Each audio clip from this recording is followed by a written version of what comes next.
రండి రండి ఒక్కసారి ఒక్క కప్పు కాఫీ తాగెళ్ళండి అన్నాడు ఎవరో ఒక ఆయన అలా పెడుతుంటే.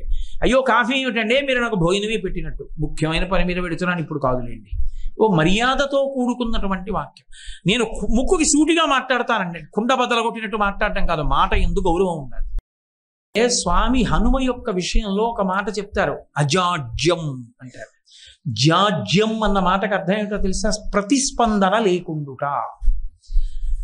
అన్నీ వింటాడు, ఏ మార్పు ఉండదు, అది జాడ్యం అంటారు. వాడికి జాడ్యం అండి అంటారు. అంటే అన్నీ వింటాడు. తండ్రి తల కొట్టుకుంటాడు, తల్లి ఏడుస్తుంది, అక్క చెల్లెళ్ళు ఏడుస్తారు, అన్నదమ్ములు ఏడుస్తారు, గురువు గారు బాధపడతాడు, అన్నీ వింటాడు. నేను మారాలనుకుంటాడు, మారలేడు. ఎవడు మార్చగలడు వాడిని? వాడే మారాలి. ఎక్కడుంది ఈ బలహీనత?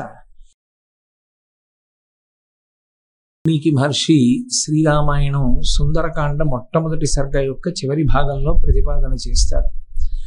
అదొక గొప్ప ఆర్షవాక్కు, ఆప్తవాక్కు, హితోక్తి, ఎప్పుడూ జ్ఞాపకం పెట్టుకోవలసినటువంటి విషయం. అది ఎవరికి చెందినది? ఎవరు దాన్ని జ్ఞాపకం పెట్టుకోవాలి అంటే అందరూ జ్ఞాపకం పెట్టుకోవాలి.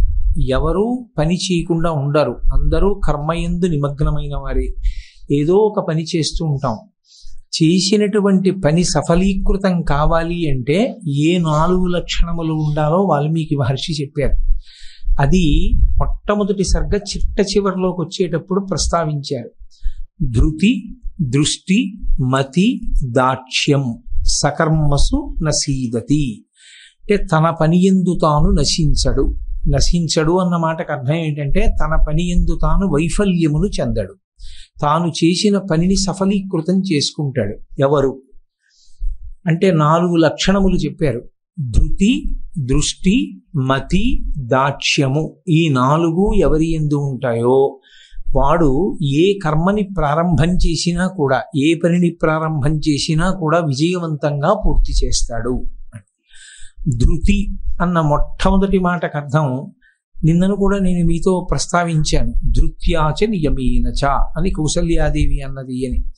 ధృతి అన్న మాటకు అర్థం ధైర్యము అని ఒక అర్థం, విశ్వాసము అని ఒక అర్థం, పూనిక అని ఒక అర్థం, పట్టుదల అని ఒక అర్థం. అది సమన్వయం అయ్యేటప్పుడు ఇన్ని అర్థాలతో ప్రకాశిస్తుంది. అసలు మొట్టమొదట ఏదైనా ఒక పనిని ప్రారంభించేటప్పుడు ఆ చెయ్యబోయేటటువంటి పని గురించి అవగాహన ఉండాలి. 2, ఆ పనిని నేను చేసి తీరుతాననేటటువంటి పట్టుదల ఉండాలి. నేను ఈ పని సాధిస్తాను, ఈ పని నేను చేస్తాను అనేటటువంటి నమ్మకం లేనివాడు, ఆ పనిని సాధించాలనేటటువంటి కృతనిశ్చయం లేనటువంటి వాడు, ఆ ధైర్యం లేనటువంటి వాడు ఆ పనిని సాధించడానికి కార్యక్రమాన్ని ముందుకు తీసుకుని వెళ్ళడం సంభవం కాదు. ఏదైనా ఒక కార్యక్రమాన్ని తలపెట్టి ఒక నిర్ణయం చేసుకోగానే అసలు ఆ నిర్ణయం చేసుకున్న దగ్గర నుంచి కూడా మనసులో ఒక రకమైనటువంటి తత్తరపాటు బయలుదేరుతుంది. మీరు చాలా మందిని పరిశీలనం చేస్తే కనపడుతుంది. ఏదో ఒక కార్యక్రమానికి రూపకల్పన చేస్తారు, ఇదిగో ఈ పని చేద్దామని. ఆ పనిని సంతోషంగా చెయ్యడం కన్నా అయ్య బాబోయ్ ఆ పని చెయ్యాలి, అయ్య బాబోయ్ ఆ పని చేయాలి, ఎలా జరుగుతుందో ఏమిటో అని విపరీతమైనటువంటి కంగారు పడిపోయి ఆందోళనకి లోనైపోయి చెమటలు పట్టేసి ఆరోగ్యం పాడు చేసేసుకుంటారు కొంతమంది. కొంతమంది ఎంత కార్యక్రమాన్ని కూడా చాలా ప్రశాంతంగా నిభాయిస్తూ కనుసన్నలతో కార్యక్రమాన్ని నిర్వహిస్తారు. ఎక్కడ ఏ కార్యక్రమం ఎలా జరగాలనేటటువంటి దాని మీద స్పష్టమైనటువంటి ఒక ప్రణాళిక ఉంటుంది. ఆ ప్రణాళిక ప్రకారంగా చేస్తారు. తమ శక్తిని అంచనాలోకి తీసుకుంటారు. చెయ్యవలసినటువంటి పని ఎటువంటిది, ఆ పనికి తన శక్తి సరిపోతుందా? ఒకవేళ ఆ పనికి తన శక్తి సరిపోదనుకుంటే తాను ఇంకా ఎంత కష్టాన్ని అదనంగా వినియోగించవలసి ఉంటుంది, ఎంత కష్టాన్ని వినియోగిస్తే ఆ కార్యక్రమాన్ని తాను చెయ్యగలుగుతాడన్న విషయం మీద దృష్టి పెట్టినటువంటి వాడై అధైర్యాన్ని కానీ పిరికితనాన్ని కానీ మనసులోకి ప్రవేశించకుండా చూసుకుంటాడు. మీరు ఒక్క విషయం జాగ్రత్తగా గమనించండి. ఈ శరీరమునందు 2 విశేషములు ఉంటాయి. ఒకటి స్థూల శరీరము అంటారు, రెండవది సూక్ష్మ శరీరము అంటారు. స్థూల శరీరము ఎంత ఆరోగ్యంగా ఉండనివ్వండి, సూక్ష్మ శరీరము ఆరోగ్యంగా లేకపోతే స్థూల శరీరం యొక్క ప్రయోజనం ఉండదు. స్థూల శరీరం ఎంత అనారోగ్యంగా ఉండనివ్వండి, సూక్ష్మ శరీరానికి బలం ఉంటే స్థూల శరీరం ఉపయోగపడుతూనే ఉంటుంది. స్థూల శరీరం అంటే జ్ఞానేంద్రియ కర్మేంద్రియ సంఘాతం. ఈ కాళ్ళు, చేతులు, కళ్ళు, ముక్కు, చెవులు, నోరు వీటన్నిటినీ కలిపి స్థూల శరీరం అంటారు. సూక్ష్మ శరీరం అంటే ప్రధానమైనది మనస్సు. నా శరీరంలో నా కంటి వెనక ఉన్నటువంటి రెటీనాని నేను చూడాలి అనుకుంటే డాక్టర్ గారు నాకు చూపిస్తారు తెర మీద, ఇదిగో మీకు రెటీనా ఇలా ఉందని. నా గుండె కవాటాలని నేను చూసుకోవాలి అనుకుంటే చూసుకోవచ్చు. నా మనసుని చూపించండి అని నేను అడిగాను అనుకోండి, ఎవ్వరూ చూపించలేరు. కానీ ఆ మనస్సే ఈ శరీరాన్నంతటినీ కూడా నడిపిస్తూ ఉంటుంది. కాదు నిజం చెప్పాలి అంటే మన ఏవ మనుష్యాణం కారణం బంధమోక్షయోహో అంటాడు గీతాచార్యుడు. ఆ మనస్సే ఒక మనిషి బంధనంలో పడిపోవడానికి కానీ, ఒక మనిషి మోక్షాన్ని పొందడానికి కానీ కారణమై ఉంటుంది. ఒకడు ఒక గొప్ప విజయాన్ని సాధించగలిగాడు అంటే దానికి ప్రధానమైన కారణం ఏది అంటే మనస్సే. మొట్టమొదట మనసుని నిగ్రహించగలిగినటువంటి వాడైతే, మనసుని ఉత్సాహంతో నింపగలిగినటువంటి వాడైతే అటువంటి వాడు ఏ కార్యక్రమాన్నైనా సాధించగలుగుతాడు. ఈ ఉత్సాహంతో నింపడము అనేటటువంటి ప్రక్రియలో మనసుకి సంబంధించి ధృతి అన్న మాటని జాగ్రత్తగా అర్థం చేసుకోవాలి. ఏ కార్యం మీద పడితే ఆ కార్యం మీద దృష్టి పెట్టి ఇది నేను చేస్తానని తెగించకూడదు. దాన్ని మూర్ఖత్వం కింద మారిపోతుంది ఒక్కొక్కసారి. ఎప్పుడు మూర్ఖత్వం కింద మారుతుంది అంటే శాస్త్రాన్ని విడిచిపెట్టి ప్రయత్నం చేయకూడదు. ఏదైనా ఒక కార్యక్రమం నేను ఇది చెయ్యాలి అని సంకల్పం చేసినప్పుడు అది శాస్త్రం అంగీకరించినదేనా, ఇది శాస్త్రము చేత ఆమోదింపబడి నేను చెయ్యడానికి యోగ్యమైన కార్యక్రమమేనా, శాస్త్రం అంగీకరించినదే నేను చెయ్యవచ్చు అన్న కార్యక్రమం అయితే ప్రారంభం చెయ్యాలి. ఇందులో ఎవరి శక్తి వారికి తెలుస్తుంది.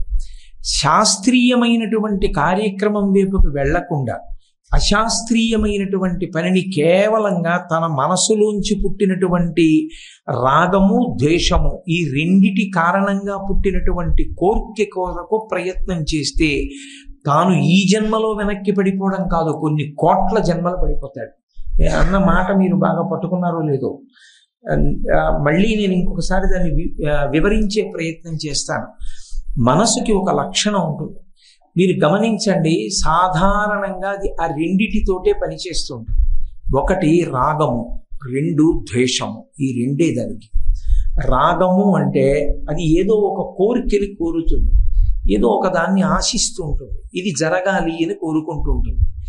అది జరగకపోతే దానికి ఎవరినో ఒకరిని బాధ్యుల్ని చేస్తుంది. వీరి వలన నాకు ఈ కోరిక తీరలేదని వారిని బాధ్యుల్ని చేసి వారి మీద కక్ష పెంచుకుంటుంది. లేదా ఒకవేళ ఆ కోరిక తీరనప్పుడు ఎవరి మీద ఆ కోపాన్ని నెట్టాలో దానికి తెలియలేదనుకోండి, అలా ఎవరి మీద కోపాన్ని నెట్టలేని పరిస్థితి ఏర్పడింది అనుకోండి, అప్పుడు అది కేవలంగా డస్సిపోతుంది, అలిసిపోయి తన మీదకే తీసేసుకుంటుంది. నేనో పనికి మాలిన వాడిని, నేను ఇది చేయలేకపోయాను, ఒక రకమైనటువంటి నిరుత్సాహానికి గురి చేస్తుంది. మనసుకున్నటువంటి చాలా పెద్ద బలము బలహీనత రెండు అదే. ఏమిటి దాని బలం, దాని బలహీనత అంటే రాగమున్న చోటుని ఎంత గట్టిగా పట్టుకుంటుందో ద్వేషమున్న చోటుని కూడా అంత గట్టిగానూ పట్టుకుంటుంది. మీరు ఆలోచించండి, రాగం అంటే ప్రేమ ఉన్న చోటుని ఎంత గట్టిగా పట్టుకుంటుందో ద్వేషమున్న చోటుని అంత గట్టిగా పట్టుకుంటుంది. మీరు విడతీయలేరు మనసుని, చాలా కష్టం. నాకు నా కొడుకు అంటే ఎంతో ప్రేమ అనుకోండి, నా కొడుకుని స్మరిస్తూనే ఉంటుంది. నాకు ఎవరో ఒకరంటే చాలా ద్వేషం అనుకోండి, వారిని కూడా అలాగే స్మరిస్తూ ఉంటుంది. చిత్రం ఏంటంటే రాగముతో స్మరించనివ్వండి, ద్వేషముతో స్మరించనివ్వండి, దానికి ఆ అలవాటు ఉండిపోతే మనసులో 6వ వంతు ఆ పదార్థంగా మారుతుంది. అది ఏం చేస్తుందంటే శరీరము నుంచి ప్రాణము ఉత్క్రమణం అయిపోయేటప్పుడు, అంటే ప్రాణాలు పైకి లేచిపోయేటప్పుడు దానికి ఒక లక్షణం ఉంటుంది. మనసు ఇంద్రియముల యొక్క శక్తులనన్నింటినీ కూడా వెనక్కి లాక్కుంటుంది. భాగవతంలో చెప్తారు, అది వెనక్కి లాగేసి పరిగెడుతుంది ఎటు వెళ్ళిపోవాలని. కంటిలోంచి చూసే శక్తిని వెనక్కి లాక్కుంటుంది, చెవి నుండి వినే శక్తిని వెనక్కి లాక్కుంటుంది, ముక్కు నుంచి వాసన చూసే శక్తిని వెనక్కి లాక్కుంటుంది. లాక్కుని సూక్ష్మ శరీరమైన కారణం చేత ఎటు నుండి బయటికి వెళ్ళిపోవాలని ఆలోచిస్తుంది. దాని కదలికలన్నీ దేని మీద ఆధారపడతాయంటే అది ఊపిరి చేత పోషింపబడుతుంది. ఊపిరిని కానీ మీరు నియంత్రించారనుకోండి, మనసు నిలబడిపోతుంది, దానికి వేగం ఉండదు, ఇంకా కదలిక లాగుతాయి. అందుకే పూజ చేసేటప్పుడు తప్పకుండా ప్రాణాయామం చేయిస్తారు. ముక్కు పట్టుకోండి అంటారు. ముక్కు పట్టుకుంటే చెవులు పట్టుకుంటే ఏమొస్తుంది? ముక్కు పట్టుకోండి కాదు, ప్రాణాయామం చేయాలి. ప్రాణాయామం చేస్తే ఊపిరి యొక్క వేగం నియంత్రింపబడుతుంది. ఊపిరి యొక్క వేగము నియంత్రింపబడితే మనస్సు యొక్క వేగము నియంత్రింపబడుతుంది, మనస్సు నిలబడుతుంది. నిలబడిన మనస్సుని మీరు ఎక్కడికి వెళ్ళమంటే అక్కడికి ఎడుతున్నప్పుడు హస్తయో అర్ఘ్యం సమర్పయామి అన్నారనుకోండి, అది పరమేశ్వరుడి చేతులు చూస్తుంది, మీకు చూపిస్తుంది. ఆయన చేతిలో నీళ్లు పోస్తుంది, అది వేగంగా కదులుతోంది అనుకోండి. అందుకే కోపంగా ఉంటే వేగంగా కదులుతుంది. కామంతో ఉంటే, కామం అంటే నేను అన్యమైన మాట గురించి ప్రస్తావించట్లేదు, కోరిక తీవ్రంగా ఉందనుకోండి ఏదైనా, అప్పుడు కూడా చాలా వేగంగా కదులుతుంది. అందుకే మనసు అప్పుడు లొంగేటటువంటి స్థితిలో ఉండదు. ఆ ప్రాణాయామము చేత వేగాన్ని నియంత్రిస్తే, ఊపిరి వేగాన్ని నియంత్రిస్తే మనసు యొక్క వేగము నియంత్రింపబడుతుంది. ఊపిరి లేదనుకోండి మనసు ఉండే అవకాశం ఉండదు. అందుకే అది ఎప్పుడు ఊపిరి వంక చూసుకుంటూ ఉంటుంది. చూస్తూ ఊపిరి ఆగిపోతోంది అనేది లెక్కలోకి తీసుకోగానే అది తీసేసుకుంటుంది వెనక్కి ఇంద్రియ శక్తుల్ని. ఆఖరి ఊపిరిలో అది నిర్గమించేస్తుంది, బయటికి వెళ్ళిపోతుంది. ఎట్నుంచి విడుతుంది అన్నది పరమేశ్వరుడికి తప్ప అన్యులకు తెలియదు. జీవుడికి తెలుస్తుంది ఎట్నుంచి బయటికి వెళ్ళాడు, కానీ చెప్పడానికి శరీరానికి సాక్ష్యం ఉండదు. ఇంకా అసలు పరమేశ్వరుడు పెట్టినటువంటి రంధ్రములు 11 రంధ్రములు, 2 కళ్ళు, 2 ముక్కులు, 2 చెవులు 6, నోరు 7, మలద్వారం 8, మూత్రద్వారము 9, నాభిస్థానము 10, బ్రహ్మరంధ్రము 11. కానీ 9 రంధ్రములే ఎప్పుడు పనిచేస్తుంటాయి. ఇందులో నాభిద్వారము అమ్మ కడుపులోంచి బయటికి వచ్చిన తర్వాత మూత పడిపోతుంది, ఎందుకంటే నాభి కోసేస్తారు. అప్పటి వరకు అమ్మ తిన్న ఆహారమే నాభిగొట్టంలోంచి లోపలికి ఎడుతుంది, అంటే రంధ్రమేది బయటికి వచ్చాక కోసేస్తారు. నాభిని కోసేస్తే మూత పడిపోతుంది ఆ నాభి. 10వ రంధ్రం మూసుకుంటుంది. 11వ రంధ్రం జీవుడు నిర్గమించేటప్పుడు తెరుచుకోవాలి. ఆఖరణ శరీరాన్ని విడిచిపెట్టే ముందు ఊర్ధ్వముఖ చలనం చేసి 11వ రంధ్రాన్ని తెరుచుకుని బయటికి వెళ్ళాలి. అదొక్కటే నిజానికి బయటికి వెళ్ళవలసిన మార్గం. అలా వెళ్ళిపోతే ఇక వాడు రాడు శరీరంలోకని గుర్తు, మోక్షాన్ని పొందాడని గుర్తు. సరిగా సాధన చేసుకోలేదని గుర్తు ఏమిటంటే, దేనిని మనసు బాగా పట్టేసుకుందో దాన్నే పరమేశ్వరుడు తీర్పుగా స్వీకరిస్తాడు. అందుకే మీరు శాస్త్రంలో ఒక గహనమైన విషయం ఉంది. మనుష్య జన్మకి పునర్జన్మలో ఈశ్వరుడి యొక్క ప్రమేయం ఉండదు, ఈశ్వరుడు జోక్యం చేసుకోడు. మనుష్య జన్మ తరువాత ఏ జన్మ రావాలి అన్నది మనుష్యుడు చేసుకున్నటువంటి సాధన మీద ఆధారపడుతుంది. ధన్య అని లలితా సహస్రనామంలో ఒక నామం. ఆ నామానికి భాస్కరరాయల వారు వ్యాఖ్యానం చేశారు. భాస్కరరాయల వారు వ్యాఖ్యానం చేయడం అంటే పరదేవతే వ్యాఖ్యానం చేసింది. భాస్కరరాయల వారు నిమిత్తం నిజానికి. ఎందుచేత అంటే ఆయనని ఆధారం చేసుకుని అమ్మవారు పలికింది. అమ్మవారు ఆయన అడిగింది లలితకి భాష్యం చేయమని. ఆయన అన్నారు, నీ చెయ్యనన్నారు. ఎందుకు చెయ్యమంది? నాకు అప్పు ఉందమ్మా, రుణం ఉన్నవాడు లలితా సహస్రానికి భాష్యం రాయకూడదు, అందుకని నేను రాయనన్నారు. ఆయన మరునాడు పూజామందిరంలోకి వెళ్ళేటప్పటికి రుణం తీర్చేసిన పత్రాలని పూజామందిరంలో ఉంచింది అమ్మవారు. నీకు రుణం తీర్చేశాను, భాష్యం చేయండి. అప్పుడు ఆయన భాష్యం చేశారు. అంతటి మహానుభావుడు. సరే, ఇప్పుడు నేను లలితా సహస్రనామ స్తోత్రము, భాస్కరరాయల వారు ఆ వ్యాఖ్యాన వైభవము అంటే నేను మొదలుపెట్టిన ఉపన్యాసం ఇంకో దిక్కు వెళ్ళిపోతుంది. కాబట్టి అందులో ధన్య అన్న నామానికి భాస్కరరాయల వారు వ్యాఖ్యానం చేస్తూ ఈ పునర్జన్మ సిద్ధాంతం గురించి ఒక మాట చెప్తారు, మనుష్యుని యొక్క పునర్జన్మ గురించి. మనసు ఎప్పుడూ భగవత్ సంబంధమైన విషయాన్ని, శాస్త్ర సంబంధమైన విషయాన్ని, గురు సంబంధమైన విషయాన్ని, దైవ సంబంధమైన విషయాన్ని ఆలోచన చేసింది అనుకోండి, అలవాటు పడిపోతే అది ఉత్క్రమణ సమయంలో దాన్నే పట్టుకుంటుంది, అదే ఆలోచిస్తుంది. అందుకే నామం పట్టుకోండి, నామం పట్టుకోండి, వాంగ్మయం పట్టుకోండి, భగవంతుణ్ణి పట్టుకోండి అనడానికి కారణం అదే. మనసుకి ఏది ఇస్తూ ఉంటారో దాన్నే పట్టుకుంటూ ఉంటుంది. పట్టుకుని ఆఖరి స్మరణగా, ఆఖరి ఊపిరిలో, ఆఖరి కదలికలో, ఆఖరిసారి దేని పట్ల మమకారం పెట్టుకుందో దాన్ని స్మరిస్తుంది. ఏది స్మరించారో దాన్ని ఈశ్వరుడు అడుగుతాడు. నువ్వు దీన్ని స్మరించావా లేదా అని అడుగుతాడు. మనసుకుండే బలహీనత బలము కూడా అదే. నేను చెప్పే మాటని చాలా గట్టిగా పట్టుకోవాల్సి ఉంటుంది, ఎందుకంటే నేను చాలా గంభీరమైన విషయాన్ని ప్రస్తావన చేస్తున్నా. నేను అది మనసు బలహీనత అని నేను మీతో చెప్పట్లా. మనసు యొక్క బలహీనత బలము కూడా అవే అని చెప్తున్నాను. ద్వేషము చేత పట్టుకుంటుంది, రాగము చేత పట్టుకుంటుంది. నాకెవరి మీదో కోపం ఉంటే అస్తమానం తలుచుకుంటుంది. ఈ కుమారులాంటి నన్ను ఇంత ఇబ్బంది పెట్టాడని అదే పనిగా తలుచుకుంటుంది. నాకు ప్రేమ ఉన్నా అలాగే తలుచుకుంటుంది.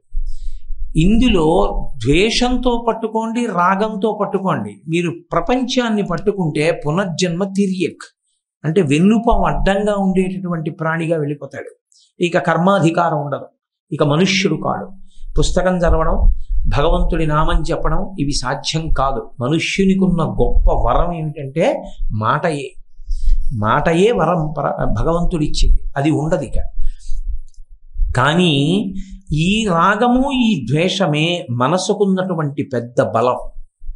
ఎందుచేత బలమైపోతుందంటే అదే పనిగా మీరు పౌరాణిక వాంగ్మయం మీద, భగవంతుడి మీద, గురువుల మీద అనురక్తిని పెంచేసుకున్నారనుకోండి, మీరు వద్దు అన్నా అది విందం, అది వాళ్ళ దగ్గరికి వెళ్తుంది. అయిందానికి కాందానికి అది అస్తమానం తలుచుకుంటుంది. ఏం చేస్తుండనివ్వండి, ఏం చూడనివ్వండి, పరమాచార్య స్వామి వారి జ్ఞాపకం వస్తుంటారు. ఏది చదువుతుండనివ్వండి, మీకు జీవితంలో ఏ సమస్య నానివ్వండి, రామాయణం జ్ఞాపకానికి వచ్చి రామచంద్ర ప్రభు జ్ఞాపకం వస్తూ ఉంటారు. ఇప్పుడు రాగము చేత కానీ ద్వేషము చేత కానీ నేను రావణాసురుడిలా పాడైపోకూడదు అని ఒక ద్వేషభావం పెట్టుకున్నారనుకోండి రావణుని యందు. ఇప్పుడు ద్వేషభావంతో తలుచుకోవడం సుగుణముల కొరకు అయిపోతుంది. అయిపోయి ఈ రాగద్వేషములు ఏమైపోతాయంటే ఇదే బలం. నేను మీతో చెప్పింది ఇదే. అప్పుడు బలహీనత ప్రపంచాన్ని పట్టుకున్నప్పుడు, ఇప్పుడు అది బలంగా మారిపోతుంది. మారిపోయి ఈ మనసే చిట్ట చివరి ఆలోచనలో ఉత్క్రమణ సమయమునందు భగవంతుణ్ణి స్మరిస్తుంది, అయితే శాస్త్రాన్ని స్మరిస్తుంది, గురువుని స్మరిస్తుంది, భగవద్ విషయాన్ని గురించి ఆలోచిస్తుంది. ఆలోచిస్తూ వెళ్ళిపోతే ఈశ్వరుడు మళ్ళీ పునర్జన్మ ఎలా ఇస్తాడంటే, ఒక మహాపండితుని కడుపున పుట్టి ఆ మహాపండితునికి కొడుకైన కారణం చేత ఆయన దగ్గరే విద్యాభ్యాసం చేసి అనుష్ఠాన ప్రక్రియ కొనసాగించి మోక్షానికి దగ్గరికి వెళ్ళిపోవడానికి అవకాశం కల్పిస్తాడు. కాబట్టి మనుష్యుని యొక్క శరీరము వలన ప్రమాదం వస్తుందా అంటే నిజానికి శరీరము వలన ప్రమాదం కాదు, మనస్సు వలననే ప్రమాదం ఉంటుంది ఎప్పుడు. అందుకే త్యాగరాజస్వామి వారి కీర్తనలు చూసినా, శంకరాచార్య స్వామి వారి వాంగ్మయం చూసినా ప్రబోధమంతా దేని కొరకు అంటే మనస్సు మీద ప్రభావం చూపించడం కొరకే. ఏమండి, ప్రవచనం విని మేము చాలా మారేమంటారు. చాలా మారేమంటంలో కాళ్ళు చేతులు ఏమైనా 2 అంగుళాలు పెరుగుతాయా? పెరగవు. మనసుకి పట్టిన సంస్కారము మారుతుంది. పూర్వం ఒకలా ఉండేవాడు, ఇప్పుడు ఆ సంస్కారము ఇంకొకలా మారిపోతుంది. మారిపోయి శాస్త్రవిహితమైనటువంటి కర్మ వైపుకి వెళ్ళిపోతుంది. నేను మీతో ఒక ఉదాహరణ చెప్పాలి అంటే, నాకు ఒకనకొకప్పుడు ఒక ఆవిడ ఫోన్ చేశారు. ఫోన్ చేసి నాతో మాట అంటే నేను చాలా మురిసిపోయాను ఆ మాటకి. ఆవిడ నాతో అన్నారు, ప్రతి చిన్నదానికి కొప్పడేవాడిని గురువుగారు, నా భర్త నాతో కలిసి ఉండేవాడు కాదు, భయపడిపోయేవారు నిద్ర లేచిన దగ్గర నుంచి. నా పిల్లలు నా దగ్గరికి వచ్చేవారు కాదు, నా అత్తమామలు పలకరించేవారు కాదు, తల్లిదండ్రులు పలకరించేవారు కాదు, తోబుట్టువులకు పలకరించేవారు కాదు. చిత్రం ఏమిటంటే నేను ఎంతో తృప్తి పడేదాన్ని, ఇంత కోపిష్టిదాన్ని, అందరికీ భయం అని. నేను కాకతాళీయంగా ఒక రోజున మీ ప్రసంగం విన్నాను. మీ ప్రసంగం అంటే బాగా గుర్తుపెట్టుకోండి, కోటేశ్వరరావు సొంతం ఏం లేదు, అదంతా ఋషిప్రోక్తమైంది. నేను చెప్పే ఆ గౌరవం వాళ్ళది. నేను వడ్డించేవాడిని. వంటలు ఒకడు చేయిస్తే కష్టపడి డబ్బెట్టి ఒకడు వడ్డన చేశాడు అనుకోండి, వడ్డన చేసిన వాడిదా అదంతా ఫలితం, వండించిన వాడిదా? వండించిన వాడిది. ఆయన లేనప్పుడు వడ్డించిన వాడు ఎక్కడ ఉన్నాడు? వాల్మీకి, వ్యాసుడు, పోతన వంటి మహానుభావులు ఉన్నారు కాబట్టి నాలా వడ్డించేవాడు ఉన్నాడు. అది కూడా గట్టిగా అన్నపాత్ర పట్టుకోవడం చేత కాక ఏదో ఒలికిపోయినా పర్వాలేదు అనుకునేటటువంటి అతి తేలిక పదార్థం పట్టుకునేటటువంటి అల్పజీవిని నేనెంతటి వాడిని, నాది ఆ గొప్పని నేను చెప్పట్లేదు, ఇది ఋషుల వైభవం. ఆవిడ ఒక మాట అన్నారు నాతో, ఎంత అసహ్యకరమైన జీవితం జీవిస్తున్నానో నాకు అర్థమైందండి. ఇప్పుడు నేను నా తల్లిదండ్రుల్ని ప్రేమిస్తున్నాను, నా అత్తమామల్ని ప్రేమిస్తున్నాను, నా పిల్లలు ఎంతో చేరికగా వస్తారు. అమ్మా మాకు అప్పుడు ఎంత భయం వేసేదో, ఎంత మారిపోయావమ్మా అంటారు. నేను ఇప్పుడు చిరునవ్వు నవ్వుతున్నాను. మీకు నేను ఇలా చెప్పకపోతే కృతజ్ఞురాలు అవుతానని నేను ఫోన్ చేశానండి అన్నాడు. నేను ఎంతో సంతోషించాను. అది ఇప్పుడు చెప్పండి, ఒక ప్రవచనం, ఒక మంచి మాట వినడం, ఒక మంచి పుస్తకం చదువుకోవడం దేని మీద ప్రభావం చూపించడం కోసం. కర్మేంద్రియముల మీద తిన్నగా దాని ప్రసారం ఏం ఉండదు. చేతిలో కొత్త మార్పు ఏం రాదు, కాళ్ళకి కొత్త మార్పు ఏం రాదు, కంటి చూపులో కొత్తగా మార్పు ఏం రాదు. అప్పుడు చూస్తాడు, ఇప్పుడు చూస్తాడు. అంతకుముందు చూసిన చూపులో తమకం ఉంది, ఇప్పుడు చూసిన చూపులో కంచి కామాక్షి కనపడుతోంది. ఆయనకి ఎదురుగుండా ఉన్నటువంటి స్త్రీమూర్తి ఎందు లోపలి భావన మారింది, మనసు మారింది. ఇప్పుడు ఆయనకి ప్రతి వారిలో కామాక్షి పరదేవత కనపడుతోంది. చూడడంలో తేడా ఉందా, కన్ను ఏమైనా కొత్తగా వచ్చిందా? లేదు. కానీ ఆయన ఇప్పుడు మెట్లు ఎక్కుతున్నాడు. ఇతపూర్వం అదే కంటితో చూశాడు, అధపాతాళానికి కిందకి దిగిపోయాడు. చూడకూడని చూపు చూసింది కన్ను కాదు, మనస్సు. ఆ మనసుకి సంస్కారం కావాలి. ఆ మనసుకి సంస్కారం అందించేది ఏది అంటే కేవలము రెండే అందిస్తాయి. ఒకటి శాస్త్రము, రెండు గురువు. ఈ ఇద్దరే అందిస్తారు. కాబట్టి ఆ సంస్కారమును పొందినటువంటి మనసు అయితే అది పునర్జన్మల యందు మళ్ళీ తిరిగి ఎక్కువగా వెళ్ళిపోకుండా పరమేశ్వరుడికి దగ్గర అయ్యేటటువంటి అవకాశాన్ని కల్పిస్తుంది. అందుకే పట్టుదల అన్నది దేని వైపుకి ప్రయాణం చెయ్యాలి అంటే శాస్త్రవిహితమైన కర్మల వైపుకి ప్రయాణం చెయ్యాలి తప్ప పనికి మాలిన విషయముల యందు పట్టుదలలోకి పోకూడదు. నేను ఇవాళ లోకంలో మనం తరచుగా ఒక మాట వింటుంటాం. ఎవరో ఒక ఆమె వాడికి కనపడుతుంది, ఆమెని వివాహం చేసుకోవాలనుకుంటాడు. కానీ ఒకటి ఆలోచించండి, ఆ తల్లిదండ్రులకి ఒక అందమైన కూతురు పుట్టినప్పుడు ఆ తల్లిదండ్రులకి ఎన్ని ఆశలు ఉంటాయి. బాగా చదువుకుంటూ అంత అందమైన పిల్లని యోగ్యుడైన వరుడికి ఇవ్వాలని ఆ తల్లిదండ్రులు కోరుకోరా? నువ్వెవరివి కోరుకోవడానికి ఆ పిల్లని? ఎక్కడిది నీకు ఆ స్వాతంత్రం?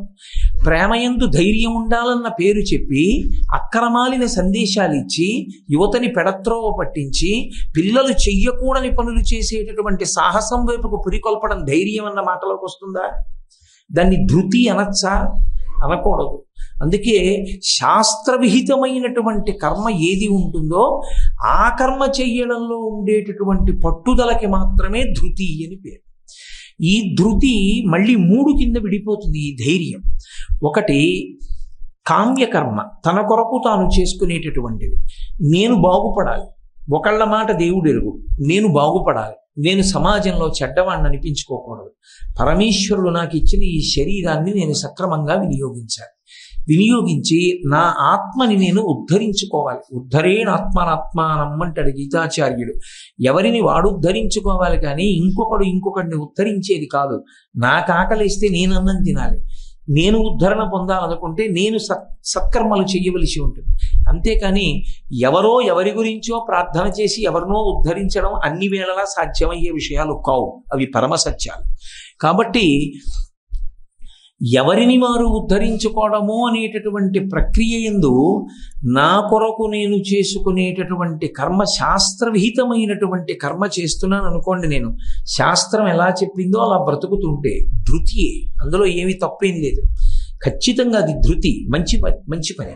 నేను వేళపట్టున సంధ్యావందనం చెయ్యాలి, నేను చక్కగా ఏదో రామాయణ భారత భాగవతాలు చదువుకోవాలి, నేను అధర్మం వైపుకి వెళ్ళకూడదు, నేను ధార్మికమైన పనులే చెయ్యాలి నా జీవితంలో, అధర్మం అన్న మాట నా జీవితంలోకి రాకూడదు అని నేను అనుకున్నాను అనుకోండి, ధృతియే. రెండవది ఒకటి ఉంటుంది, అది పరమోత్కృష్ట కర్మ, నిస్వార్థమైనటువంటి కార్యం. దాని వలన ఆయనకేం వస్తుంది అంటే ఆయనకు వచ్చేది ఉండదు. ఆయనకు ఒక కీర్తి వస్తుందా, ప్రతిష్ఠ వస్తుందా అంటే అవి ఆయన కోరుకున్నవి కావు. కానీ మరి ఎందుకు చేస్తుంటాడు అంటే లోకహితము కొరకు చేస్తాడు. ఇది శాస్త్రీయమైన కర్మ, కానీ లోకహితము కొరకు చేస్తాడు. లోకహితము కొరకు చేసేటటువంటి కర్మ ఏది ఉన్నదో అది పరమోత్కృష్ట కర్మ. అందుకే ఈ దేశంలో అన్నిటికన్నా మహోత్కృష్టమైనటువంటి దానం ఏదో తెలుసా? చాలామంది అన్నదానం అనుకుంటారు, కాదు. అన్నిటికన్నా గొప్ప దానం ఏది అంటే అవతల వారి మనసుని శాస్త్రవిహితమైనటువంటి కర్మల వైపుకి ప్రచోదనమయ్యేటట్టుగా చెప్పగలిగిన 4 మంచి మాటలు. అందుకే ప్రవచనం అన్నది మీకు ఇతర దేశాలలో కనపడదు. ప్రవచనం అనేటటువంటి మాట కేవలము సనాతన ధర్మమునకు మాత్రమే చెందినది. ప్రవచనం అన్న మాటకు అర్థం ఏమిటంటే ప్రకృష్ట వచనం. ప్రకృష్ట వచనం అంటే చెప్పేసి విడిచిపెట్టడం కాదు, ఆ చెప్పిన మాట శ్రోత మనసులో నాటుకుందా అని వెంపర్లాడి రాట కదిపినట్టు కదిపితే ప్రవచనం అంటారు. రాట పాతినవాడు ఓ రాట వేస్తాడు, గొయ్యి తవ్వి అందులో రాట పెట్టి 4 రాళ్ళేసి మట్టి పోసి గుణపాన్ని తిరగేసి గుద్ది తన కాలుతో తొక్కి వెళ్ళిపోడు. ఓసారి ఊపి చూస్తాడు, గట్టిగా నాటుకోలేదు. ఇప్పుడు దాన్ని మళ్ళీ బాగా కదిపేస్తాడు, గుల్లగా రంధ్రం వస్తుంది. అందులో మళ్ళీ రాళ్ళేసి మళ్ళీ గుణపం తిప్పి గుద్ది కాళ్ళతో తొక్కుతాడు, తొక్కి ఊపుతాడు, కదలలేదు కర్ర. బాగుందని పెడతాడు. ఉపన్యాసానికి ప్రవచనానికి తేడా ఎక్కడుంటుంది అంటే, ఏదో ఉన్న విషయాన్ని ఉన్నట్టు చెప్పేసి వెళ్ళిపోతే ఉపన్యాసం. అవతల వారి మనసులో నాటుకునేటట్టుగా ప్రయత్నం చేస్తూ కర్రని ఊపి చూసినట్టుగా 10 ఉపమానములు తీసుకొచ్చి చెప్తూ శాస్త్ర విహిత కర్మ వైపుకి మనసు మారేటట్టుగా మాట్లాడగలిగినటువంటి ప్రజ్ఞకి ప్రవచనమని పేరు. అనుగ్రహ భాషణం అని ఒకటి ఉంటుంది. అనుగ్రహ భాషణం అంటే ఇక తను మాట్లాడవలసిన అవసరం లేదు, తాను మౌనంలో ఉండి ఎప్పుడూ పరమాత్మతో రమిస్తూ ఉంటాడు. ఆయనకి నోరు విప్పి మాట్లాడవలసిన అవసరం లేదు. భగవాన్ రమణ మహర్షి, చంద్రశేఖరేంద్ర సరస్వతి మహాస్వామి, రామకృష్ణ పరమహంస ఇత్యాదులందరూ ఆ కోవకి చెందుతారు. అటువంటి మహాపురుషులు నోరు విప్పి మాట్లాడతారు. ఎందుకు మాట్లాడతారు అంటే కేవలము దయ వలన. అరే, నేను అనుభవించిన దాన్ని వీడికి చెప్పకపోతే వీడు రేపు తెలుసుకోకుండా పాడైపోతాడు, అందుకని 4 మాటలు చెప్దామని అనుగ్రహంతో చెప్తారు. అనుగ్రహంతో చెప్పారు కాబట్టి అవి అనుగ్రహ భాషణాలు, అవి ప్రవచనాలు కూడా కావు. అందుకే వాళ్ళు వచ్చి మాట్లాడుతున్నప్పుడు కేవలం వాళ్ళని వచ్చి కుర్చీలో కూర్చోండని పిలవరు. అటువంటి మహాపురుషులు వస్తుంటే సభ లేచి ఒక మాట చెప్తుంది, నకర్మణాన ప్రజయాధనీన త్యాగే నైకే అమృతత్వమానసో పరేణ నాకం నిహితం గుహాయాం విభ్రాజతే తద్యతయో విశంతి అన్న మంత్రం చెప్పి తీసుకొస్తారు. అది సాధారణంగా సన్యాసుల విషయంలో చెప్తారు. ఎందుకని అంటే అన్నీ విడిచిపెట్టి సత్త యందు బుద్ధి న్యాసం చేసి ఆత్మలో తనలో తాను రమించేటటువంటి వ్యక్తి లోకము యొక్క ఉద్ధరణ కొరకు పరమకారుణ్యంతో మాట్లాడి తన యొక్క ఆత్మానుభవాన్ని దూరం చేసుకుని ఒక మెట్టు కిందకి దిగి వచ్చి మాట్లాడుతున్నాడు కనుక త్యాగేనైకే అమృతత్వమానసహు, మీరు త్యాగము చేత అమృత సమానమైనటువంటి మనస్సుని పొందిన వారై మాట్లాడుతున్నారు, అందుకని మీరు చేస్తున్నది అనుగ్రహ భాషణం అంటారు. మీరు ఒక వ్యక్తికి అన్నం పెట్టారనుకోండి, అతనికి కడుపు నిండుతుంది, మంచిదే, శరీరం నిలబడుతుంది. కానీ మీరు పెట్టిన అన్నం వల్ల అవతలవాడు తిన్నవాడు ఏం చేయడానికి తిన్నాడన్నది మాత్రం మీకు తెలియదు. ఒక జేబు దొంగకి నేను అన్నం పెట్టాను అనుకోండి, ఆర్తితో ఉన్నాడని, వాడు పెళ్లికి మంగళసూత్రాలు కొనుక్కుందాం, పిల్లకి గాజులు కొందాం అని చెప్పి కష్టపడి రెక్కలు ముక్కలు చేసుకుని దాచుకున్న డబ్బు పట్టుకున్న వ్యక్తి యొక్క జేబు కత్తిరించాడు అనుకోండి, ఇప్పుడు అన్నం పెట్టిన వాడెవరో వాడి ఖాతాలో కూడా వేస్తారు ఆ పాపాన్ని. లేకపోతే వాడికి ఆ శక్తి ఎక్కడది? అందుకే పాత్రత నెరిగి దానం చేయమని చెప్పారు. పాత్రత తెలియకుండా దానము చెయ్యవద్దు. కానీ మంచి మాట మాత్రం ఎప్పుడూ మంచికే ప్రవర్తిస్తుంది తప్ప, వినకుండా పోతే వాడు ఏ స్థాయిలో ఉన్నాడో ఆ స్థాయిలోనే ఉంటాడు. కొత్తగా పాడవడానికి, సమాజం పాడవడానికి ఏమీ ఉండదు. కానీ మంచి మాట మాత్రం కనీసంలో కనీసం ఒక్కడినైనా మారుస్తుంది. ఒక్కడు మారితే ఆ కుటుంబం అంతా సంతోషిస్తుంది. ఏమో అలా మారేవాళ్ళు ఉంటే సమాజంలో ఎంత అభ్యున్నతి ఏర్పడుతుందో. అందుకే ఈ దేశంలో అన్నిటికన్నా గొప్పదిగా చెప్పబడినది ఇది అంటే ప్రవచనమే. ఆ ప్రవచనం ఎవడి బుద్ధికి తోచింది వాడు చేయడం కాదు, శాస్త్రాన్ని ఆధారం చేసుకుని మాట్లాడాలి తప్ప తన స్వంత బుద్ధితో మాట్లాడకూడదు. కాబట్టి ఏమీ కోరుకోకుండా నిస్వార్థంగా లోకహితము కొరకు ప్రవర్తించేటటువంటి వాడెవరో, ఆ ధృతి ఉన్నదే, ఆ ధైర్యము, ఆ పట్టుదల ఉన్నదే, అది చాలా చాలా గొప్పది. తన కొరకు అని చేసుకునేవాడు కన్నా నిష్కామంగా చేసేవాడు ఇంకా గొప్పవాడు. ఇక మూడవది ఒకటి ఉంటుంది, అది మన ప్రయత్నంతో మనకు వచ్చే పట్టుదల కాదు, అది భగవద్భక్తి. భగవద్భక్తి యందు విశేషమైన పట్టుదల ఏర్పడాలంటే, భగవంతుని యందు తిరుగులేని నమ్మకం ఏర్పడాలి అంటే కేవలము మనసాధన చేత మాత్రమే అది లభించదు. చాలామంది ఏమనుకుంటారంటే భక్తి మనం చేస్తే వస్తుంది అనుకుంటారు. తప్పు. భక్తికి ముహూర్తాలు లేవు. అది గృహప్రవేశం కాదు. ఏకాదశి నుంచి నేను భక్తిగా ఉంటానండి అని ముహూర్తాలు ఉండవు. భక్తి దేని వలన వస్తుంది అంటే పరమేశ్వరుని యొక్క కృపగా వస్తుంది. ఈశ్వరుని యొక్క అనుగ్రహం చేత భక్తి గట్టిపడుతుంది. ప్రహ్లాదుడు రాక్షస వంశంలో జన్మించాడు. రాక్షస వంశంలో జన్మించిన ప్రహ్లాదుణ్ణి తన తండ్రి అయిన హిరణ్యకశిపుడే చంపించడానికి ప్రయత్నం చేశాడు. కత్తులు పట్టుకుని వచ్చి ఆయన కడుపులో పొడుస్తున్నారు. పొడుస్తుంటే ఎవరైనా ఇలా 2 చేతులు అడ్డు పెడతారు. ఆయనకి కత్తిలో నారాయణుడు కనపడ్డాడు, పొడుస్తున్న వాడిలో నారాయణుడు కనపడ్డాడు. ఆయనకి చెయ్యడ్డు పెట్టవలసిన అవసరం కనపడలేదు.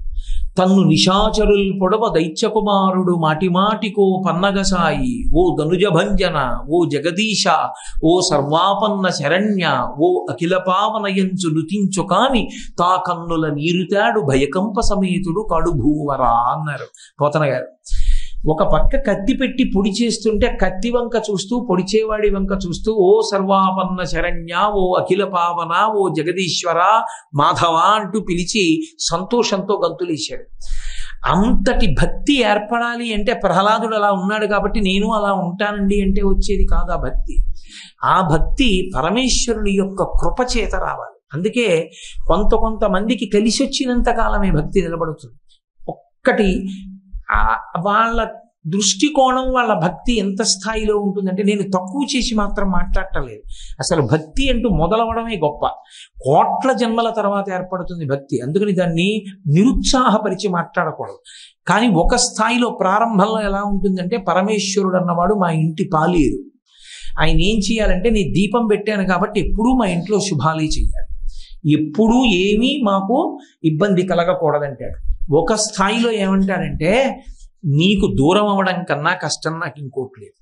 నేను బాహ్యంలో కష్టాలు రాని పర్వాలేదు, కానీ కష్టాలు వచ్చినా నిన్ను మరిచిపోకుండా మాత్రం, నిన్ను నిందించకుండా మాత్రం చూడదు, ఒక్కటి చాలంటాడు. అంటే అది బాగా చిక్కపడిన భక్తి. దూర్జటి కాళహస్తీశ్వర శతకం చేస్తూ, నిన్ను సేవింపక నాపదల్ పొడమని నిత్యోత్సవం బబ్బని జనమాతృండనని సంసార మోహంబు పైగొనని జ్ఞానము గల్గని గ్రహగతుల్ కుందింపని నీలు వచ్చిన రాణి అవి నాకు భూషణములే శ్రీకాళహస్తీశ్వర అంటాడు. అందుకే భక్తి యందు ధృతి, భక్తి యందు పట్టుదల, భక్తి యందు విశ్వాసము, ఈశ్వరుని యొక్క వాక్యమునందు వేదమునందు తిరుగులేనటువంటి నమ్మకము కలగడం కేవలముగా ఏదో నేను ఇవాళ నుంచి అలా ఉంటానండి అంటే ఉండడం సాధ్యమయ్యేది కాదు. అది భగవంతుని యొక్క అనుగ్రహం చేతనే సాధ్యమవుతుంది. భగవంతుని యొక్క అనుగ్రహం ఎందుకు వస్తుంది అంటే, మనుష్య జన్మలో అసలు ప్రారంభం అంటూ మన ప్రయత్నంతో మొదలు పెట్టాలి. అందుకే శంకరాచార్యులు వారు శివానంద గారు చేస్తూ, అంకోలం నిజబీజ సంతతిరయస్కంతోపలం సూచిక సాధ్వీ నైతి విభుం లతాక్షితిరుహం సింధు సరిద్వల్లభం ప్రాప్నోతీహ యథా తథా పశుపతే పాదారవిందద్వయం చేతో వృత్తి రూపేత్య తిష్టటి సదా సా భక్తి రుత్యుచ్యతే అంటారు. ముందు మన ప్రయత్నంతో మొదలవ్వాలి. ఈశ్వరుడు అన్నవాడు ఒకడు ఉన్నాడు అని ప్రారంభం చేసి మంచి విశేషాలు వినడం, మంచి పుస్తకాలు చదువుకోవడం, దేవాలయానికి వెళ్ళడంతో ప్రారంభం చేస్తే ఈశ్వరానుగ్రహం అదే మెల్లగా కదిలి మన మీద వర్షిస్తుంది. అసలు ప్రారంభం అంటూ లేకపోతే ఎప్పటికీ అలాగే ఉండిపోతాడు. అందుకే ఒక్క భక్తి యందు ధృతి మాత్రం కేవల ప్రయత్నం చేత సాధ్యం కాదు. భగవద్ అనుగ్రహము వర్షించిన నాడది సాధ్యం అవుతుంది. కాబట్టి అటువంటి ధృతి, అటువంటి పట్టుదల ఏది ఉన్నదో ఆ పట్టుదల అన్న మాటని జాగ్రత్తగా అర్థం చేసుకోవాలి. తప్ప పట్టుదల అంటే మూర్ఖత్వంతో కూడుకున్నటువంటి పట్టుదల కాకూడదు. అది విచక్షణతో కూడుకున్నదై ఉండాలి. నేను కొండ కదుపుతాను అని అన్నాను అనుకోండి, అంతకన్నా అర్ధరహితమైన విషయం ఇంకొకటి లేదు. నేను ఏమి తిన్నా, ఎంత వ్యాయామం చేసినా కొండ కదపలేదు. అప్పుడు దాన్ని ధైర్యం అనరు, పట్టుదల అనరు, దాన్ని మూర్ఖత్వం అంటారు. ఇంకంతకన్నా నేను 10 ఉదాహరణలు మీకు చెప్పక్కర్లేదు. అందుకే శాస్త్రవిహితమైనటువంటి కర్మని చేసేటప్పుడు తన శక్తిని దృష్టిలో పెట్టుకుని చేయవలసినటువంటి పనిని గురించి బాగా విచారించి ఆ పని చెయ్యడానికి సంకల్పం చేసుకుని నిలబడగలిగినటువంటి వాడెవరున్నాడో అటువంటి వాడి యొక్క సంకల్ప బలానికి ధైర్యం అని పేరు. తప్ప చాలా మందిలో ఒక అపోహ ఒకటి ఉంటుంది. చూడండి, ఆత్మగౌరవం అంటారు, నాకు ఆత్మగౌరవం ఉందండి అంటారు. అహంకారానికి పర్యాయపదంగా వాడతారు దాన్ని. నిజానికి వాడు ఆత్మగౌరవం కాదు వాడుతున్నది, అహంకారం. నాకు ఆత్మగౌరవం ఉందంటాడు. తండ్రి దగ్గర ఆత్మగౌరవం ఏంటి? తండ్రి దగ్గర నువ్వు కింకరుడివి. తండ్రి ఏమైనా మాట్లాడచ్చు. నేను తండ్రి ఏది మాట్లాడినా తండ్రి మాటలో ఎత్తి చూపించే అధికారం జీవిత పర్యంతం కొడుక్కి లేదు. అందుకని తండ్రి దగ్గర ఆత్మగౌరవం అన్న మాట ఎవరైనా వాడితే వాడికి అహంకారం ఒకటే ఉంది. అసలు నిజానికి శాస్త్రం తెలియదని గుర్తు. అందుకే ఏ మాట ఎక్కడ వాడాలి, ఎలా ప్రవర్తించాలన్నది తెలిస్తే తప్ప, శాస్త్రాన్ని జాగ్రత్తగా పట్టుకున్న వాడికి తప్ప అసలు జీవితంలో ఎక్కడ ఎవరి దగ్గర ఏ మాట ఎలా ప్రయోగించాలో తెలియని అయోమయత్వం ఏర్పడుతుంది. అందులో ఇవాళ ఉన్నటువంటి ప్రపంచంలో ఎక్కడ ఏ మాట వాడకూడదో ఆ మాటనే వాడడం ప్రారంభమైపోయింది. నేను అలా అన్నాను కాబట్టి ఒక మాట మీతో మనవి చేస్తాను. కామము వేరు, ప్రేమ వేరు. ప్రేమ అన్న మాట కొంతమందికి మాత్రమే అన్వయం అవుతుంది, అందరికీ అన్వయం అవ్వదు. ప్రేమ అన్నది తనంత తాను ఎవరికి అన్వయం అయిపోతుంది అంటే తల్లికి, తండ్రికి, గురువుకి, ముగ్గురికి అన్వయం అవుతుంది. ఇక నాలుగవ వారికి అన్వయం అవ్వదు. ప్రయత్నపూర్వకంగా అనుబంధం ఏర్పడితే, అందుకే స్నేహ అంటారు. స్నేహ అంటే అంటుకుని ఉండుట అని. ఏదో అంత నిష్కామంగా అంటుకుని ఉంటే ప్రేమ ఏర్పడితే వేరు. ప్రేమ తనంత తాను ఉండేది ఎవరికి అంటే తల్లి, తండ్రి, గురువు ముగ్గురికే ఉంటుంది. తల్లి బిడ్డన్ని కడుపులో మోసి వికారం పొంది మరణ సదృశమైన ఖేదాన్ని అనుభవించి బిడ్డని ప్రసవిస్తుంది. ప్రసవించి తన స్తన్యంలో ఉన్న నిత్తురు పాలగా మార్చి పడుతుంది. ఆ తల్లికి వాడు అన్నం పెట్టకపోయినా వాడి విషయంలో అమంగళకరమైన మాట తల్లి మాట్లాడదు. పోన్లెద్దరు నాకు అన్నం పెట్టకపోయినా వాడు 10 కాలాలు ఆరోగ్యంగా ఉంటే చాలు, అలా అనకండమ్మా వాడిని తొందరపడి అంటే. ఎందుకమ్మా అలాంటి పిల్లాడు ఉంటే ఎంత ఊడిపోతే ఎంత అన్నారనుకోండి, తల్లి దగ్గరికి వెళ్ళి అంత మాట అనకండమ్మా, నా ప్రారంభం, వాడు నాకు అన్నం పెట్టకపోతే ఏం, వాడు 10 కాలాలు అలా ఉండాలంటుంది తప్ప వాడు ఊడిపోవాలన్న మాటని తల్లి అంగీకరించదు. అది ప్రేమ. తండ్రి తనకున్నదంతా అమ్మేసి కొడుకుని చదివిస్తాడు. ఆ కొడుకు ఏ అమెరికాయో వెళ్ళి చాలా గొప్ప వృద్ధిలోకి వచ్చి 4 కార్లు కొనుక్కున్నానని అక్కడి నుంచి ఉత్తరం రాస్తాడు. పాపం ఈయన అన్నీ అమ్మేసి రే నేను పెంకుటింట్లో ఉంటున్నానరా అని చెప్తే కొడుకు డబ్బు పంపించేస్తాడేమో అని చెప్పకుండా పెంకుటింట్లో ఉన్నవాడు ఉత్తరీయం వేసుకుని ఎదిరింటికి వెళ్ళి ఆ ఉత్తరం చూపించి సంతోషిస్తాడు. తను కారు కొనుక్కున్నాడా, తను సంతోషంగా ఉన్నాడా? కొడుకు వృద్ధిలోకి వస్తే తండ్రి పొంగిపోతాడు. నాకు ఇది కావాలని తండ్రి అడగడు. అందుకే తండ్రిది ప్రేమ. గురువు సముద్రంలా ఉప్పగా ఉండేటటువంటి గహనమైన శాస్త్రాన్నంతటినీ కష్టపడి తాను చదువుతాడు. పరిశోధించి ఎంతో కష్టపడి చదివి తేలిక మాటలతో అర్థమయ్యేటట్టుగా కిందకి దిగి వచ్చి శిష్యుడికి ప్రబోధం చేస్తాడు. ఆ శిష్యుడు శాస్త్రాన్ని పరిశోధించి చాలా గొప్పవాడై తనకన్నా గొప్పగా మాట్లాడుతుంటే కన్నుల నీరు పెట్టుకు మురిసిపోతాడు. నా శిష్యుడు ఎంతవాడయ్యాడో అంటే. అంతేకాదు పుత్రాది చేత్ పరాజయం, కొడుకు చేతిలో శిష్యుడి చేతిలో ఓడిపోవాలని కోరుకుంటాడు గురువు తప్ప నా శిష్యుడు అంతవాడైపోయాడు ఏమిటి అండవు. నా శిష్యుడు ఎంతవాడైపోయాడు అని పొంగిపోతాడు. ఒక్కొక్కసారి నాకు కన్నుల నీళ్లు వస్తుంటాయి. మా గురువు గారు నా దగ్గరికి వచ్చి ఓ మాట అంటుంటారు, ఒరే నాయనా మొన్న నాకు సభకి వెళ్ళాను రా, చాగంటి కోటేశ్వరరావు గారి గురువు గారు అన్నారు రా, నన్ను పొంగిపోయాను రా. గురువు గారు మీరెక్కడ నేనెక్కడ, మీ కాలి చెప్పు నేను, మిమ్మల్ని నా గురువు గారిని నా పేరు పెట్టి నాతో అన్వయం చేయడమా? మీ శిష్యుడు అనాలి. ఈ కోటేశ్వరరావు బలానా ఆయన శిష్యుడు అనాలి. మానేసి కోటేశ్వరరావు గారి గురువు గారు ఆయన అంటే ఆయన బాధపడాలి. నిజానికి చెప్పింది నేను వీడికి, వీడి గురువు గారు నాకు పేరు తప్ప ఆయన శిష్యుడు అంటలేదనాలి. ఆయన ఎంతో సంతోషంగా ప్రయత్నపూర్వకంగా వచ్చి నాకు ఆ మాట చెప్పి పొంగిపోతుంటాడు. అది గురువు అంటే. కాబట్టి ఈ ముగ్గురిది ప్రేమ. అంతేకాని నాకే దక్కాలని ప్రయత్నించింది కామము తప్ప ప్రేమ కాదు. అది నాకే దక్కాలన్నాను అనుకోండి, దక్కితే నాకు దక్కాలి, నాకు దక్కకపోతే అది ఉండకూడదన్నాను అనుకోండి, వివర్ణం చేస్తాను, పాడు చేస్తాను అన్నాను అనుకోండి, అప్పుడు అది కామము. అది వెర్రితలలు వేసిన కామము. కామము అన్న మాట వాడవలసిన చోట ప్రేమ అన్న మాట వాడారనుకోండి, ఎన్ని ప్రమాదాలు వస్తున్నాయో మీరు చదవట్లేదా? ఒక్క మాటని తప్పుగా వాడితే అన్ని ఇబ్బందులు వస్తాయి. ఎక్కడ ఏ మాట మాట్లాడాలో ఆ మాటే మాట్లాడాలి. అంతేకాని ఒక మాటని తీసుకెళ్ళి ఒక చోట పెడితే లేనిపోని ప్రమాదాలన్నీ వస్తాయి. కాబట్టి ధృతి అన్న మాటని చాలా జాగ్రత్తగా అర్థం చేసుకోవాలి. వాల్మీకి మహర్షి సుందరకాండలో ప్రతిపాదన చేస్తూ మొట్టమొదట ఉండవలసినటువంటి లక్షణము ధృతి అన్నారు. ఎవరి విషయంలో సమన్వయం చేస్తూ? స్వామి హనుమ విషయంలో సమన్వయం చేశారు. ముందు సముద్ర లంఘన ఘట్టం జరిగింది. ఆ ఘట్టంలో స్వామి హనుమ సముద్రాన్ని దాటారు. సముద్రాన్ని దాటినప్పుడు హనుమకి ఈ 4 లక్షణాలు ఉన్నాయన్నారు. మీలా ఎవరికి ఈ 4 ఉన్నాయో వాడు తన కర్మ యందు నశించడు. అది ఆర్షవాక్కు, ఆప్తవాక్కు, హితవాక్కు, జ్ఞాపకం పెట్టుకోవలసిన మాట.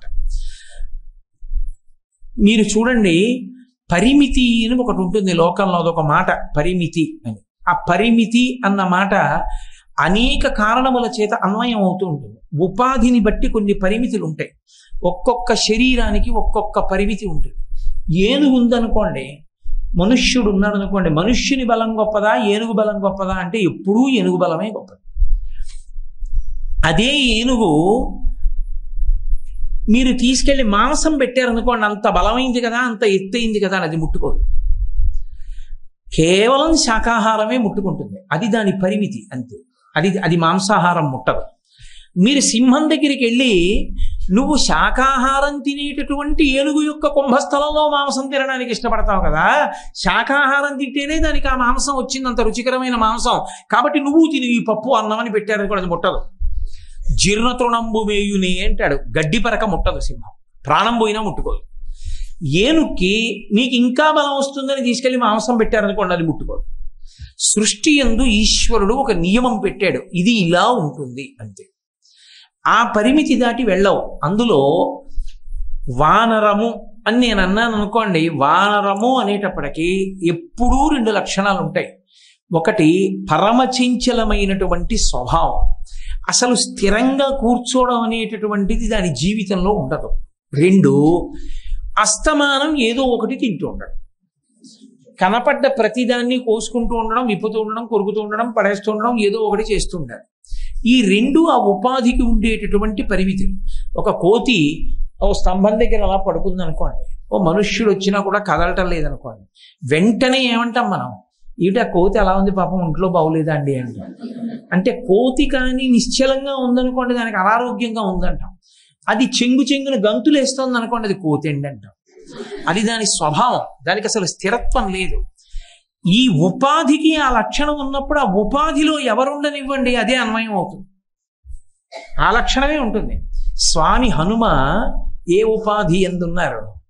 వానర ఉపాధి ఎందున్నారు. కాబట్టి ఆ ఉపాధి లక్షణం ఏమిటి? చంచలత్వం, కదిలిపోతుంది. అంత కదిలిపోవడంలో మామూలు కోతులు ఏదో ఈ గోడ నుంచి ఆ చెట్టు మించి దూకుతాయి, ఆయన మనోజవం మరుతతుల్య వేగం, ఆయన యొక్క వేగాన్ని 2టితో చెప్పారు. మనోజవం, ఇక అంతకన్నా వేగమైంది ప్రపంచంలో లేదు. మనస్సు ఎంత వేగంగా పెడుతుందో అంత వేగంగా పెడతారు ఆయన.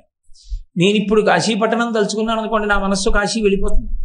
నా మనస్సు కాశీ ఎంత తొందరగా పెడుతుందో హనుమ కూడా అంత తొందరగా పెడతారు. అంత తొందరగా వెళ్ళగలిగిన వారు కాబట్టే యుద్ధకాండలో వానరులందరూ పడిపోయారు. రామచంద్ర ప్రభువు, లక్ష్మణస్వామి కూడా పడిపోయారు, జాంబవంతుడు కూడా పడిపోయాడు. పడిపోతే విభీషణుడు ఒక్కడే బ్రతికున్నవాడు, హనుమ ఒక్కరే ఉన్నారు. బ్రహ్మాస్త్ర బంధనం జరగదు కాబట్టి కాగడా పట్టుకుని వెతుకుతూ వెడుతున్నారు. ఇద్దరు వెడుతూ పెద్దవాడు బ్రహ్మాంశ సంభూతుడు జాంబవంతుడు పడిపోయాడు. అసలు ఉన్నాడా, శరీరం విడిచిపెట్టాడా అని అనుమానం వచ్చింది. కాగడా విభీషణుడు పట్టుకున్నాడు. స్వామి హనుమ పలకరించారు, తాత ఎలా ఉన్నావా? వెంటనే ఆ నోరు విప్పి జాంబవంతుడు కళ్ళు తెరిచి చూసి అన్నాడు, నా కనురెప్పల మీద కూడా బాణాలు కొట్టాడు, ఎత్తలేకపోతున్నాను, హనుమ కుశలమా అని అడిగాడు.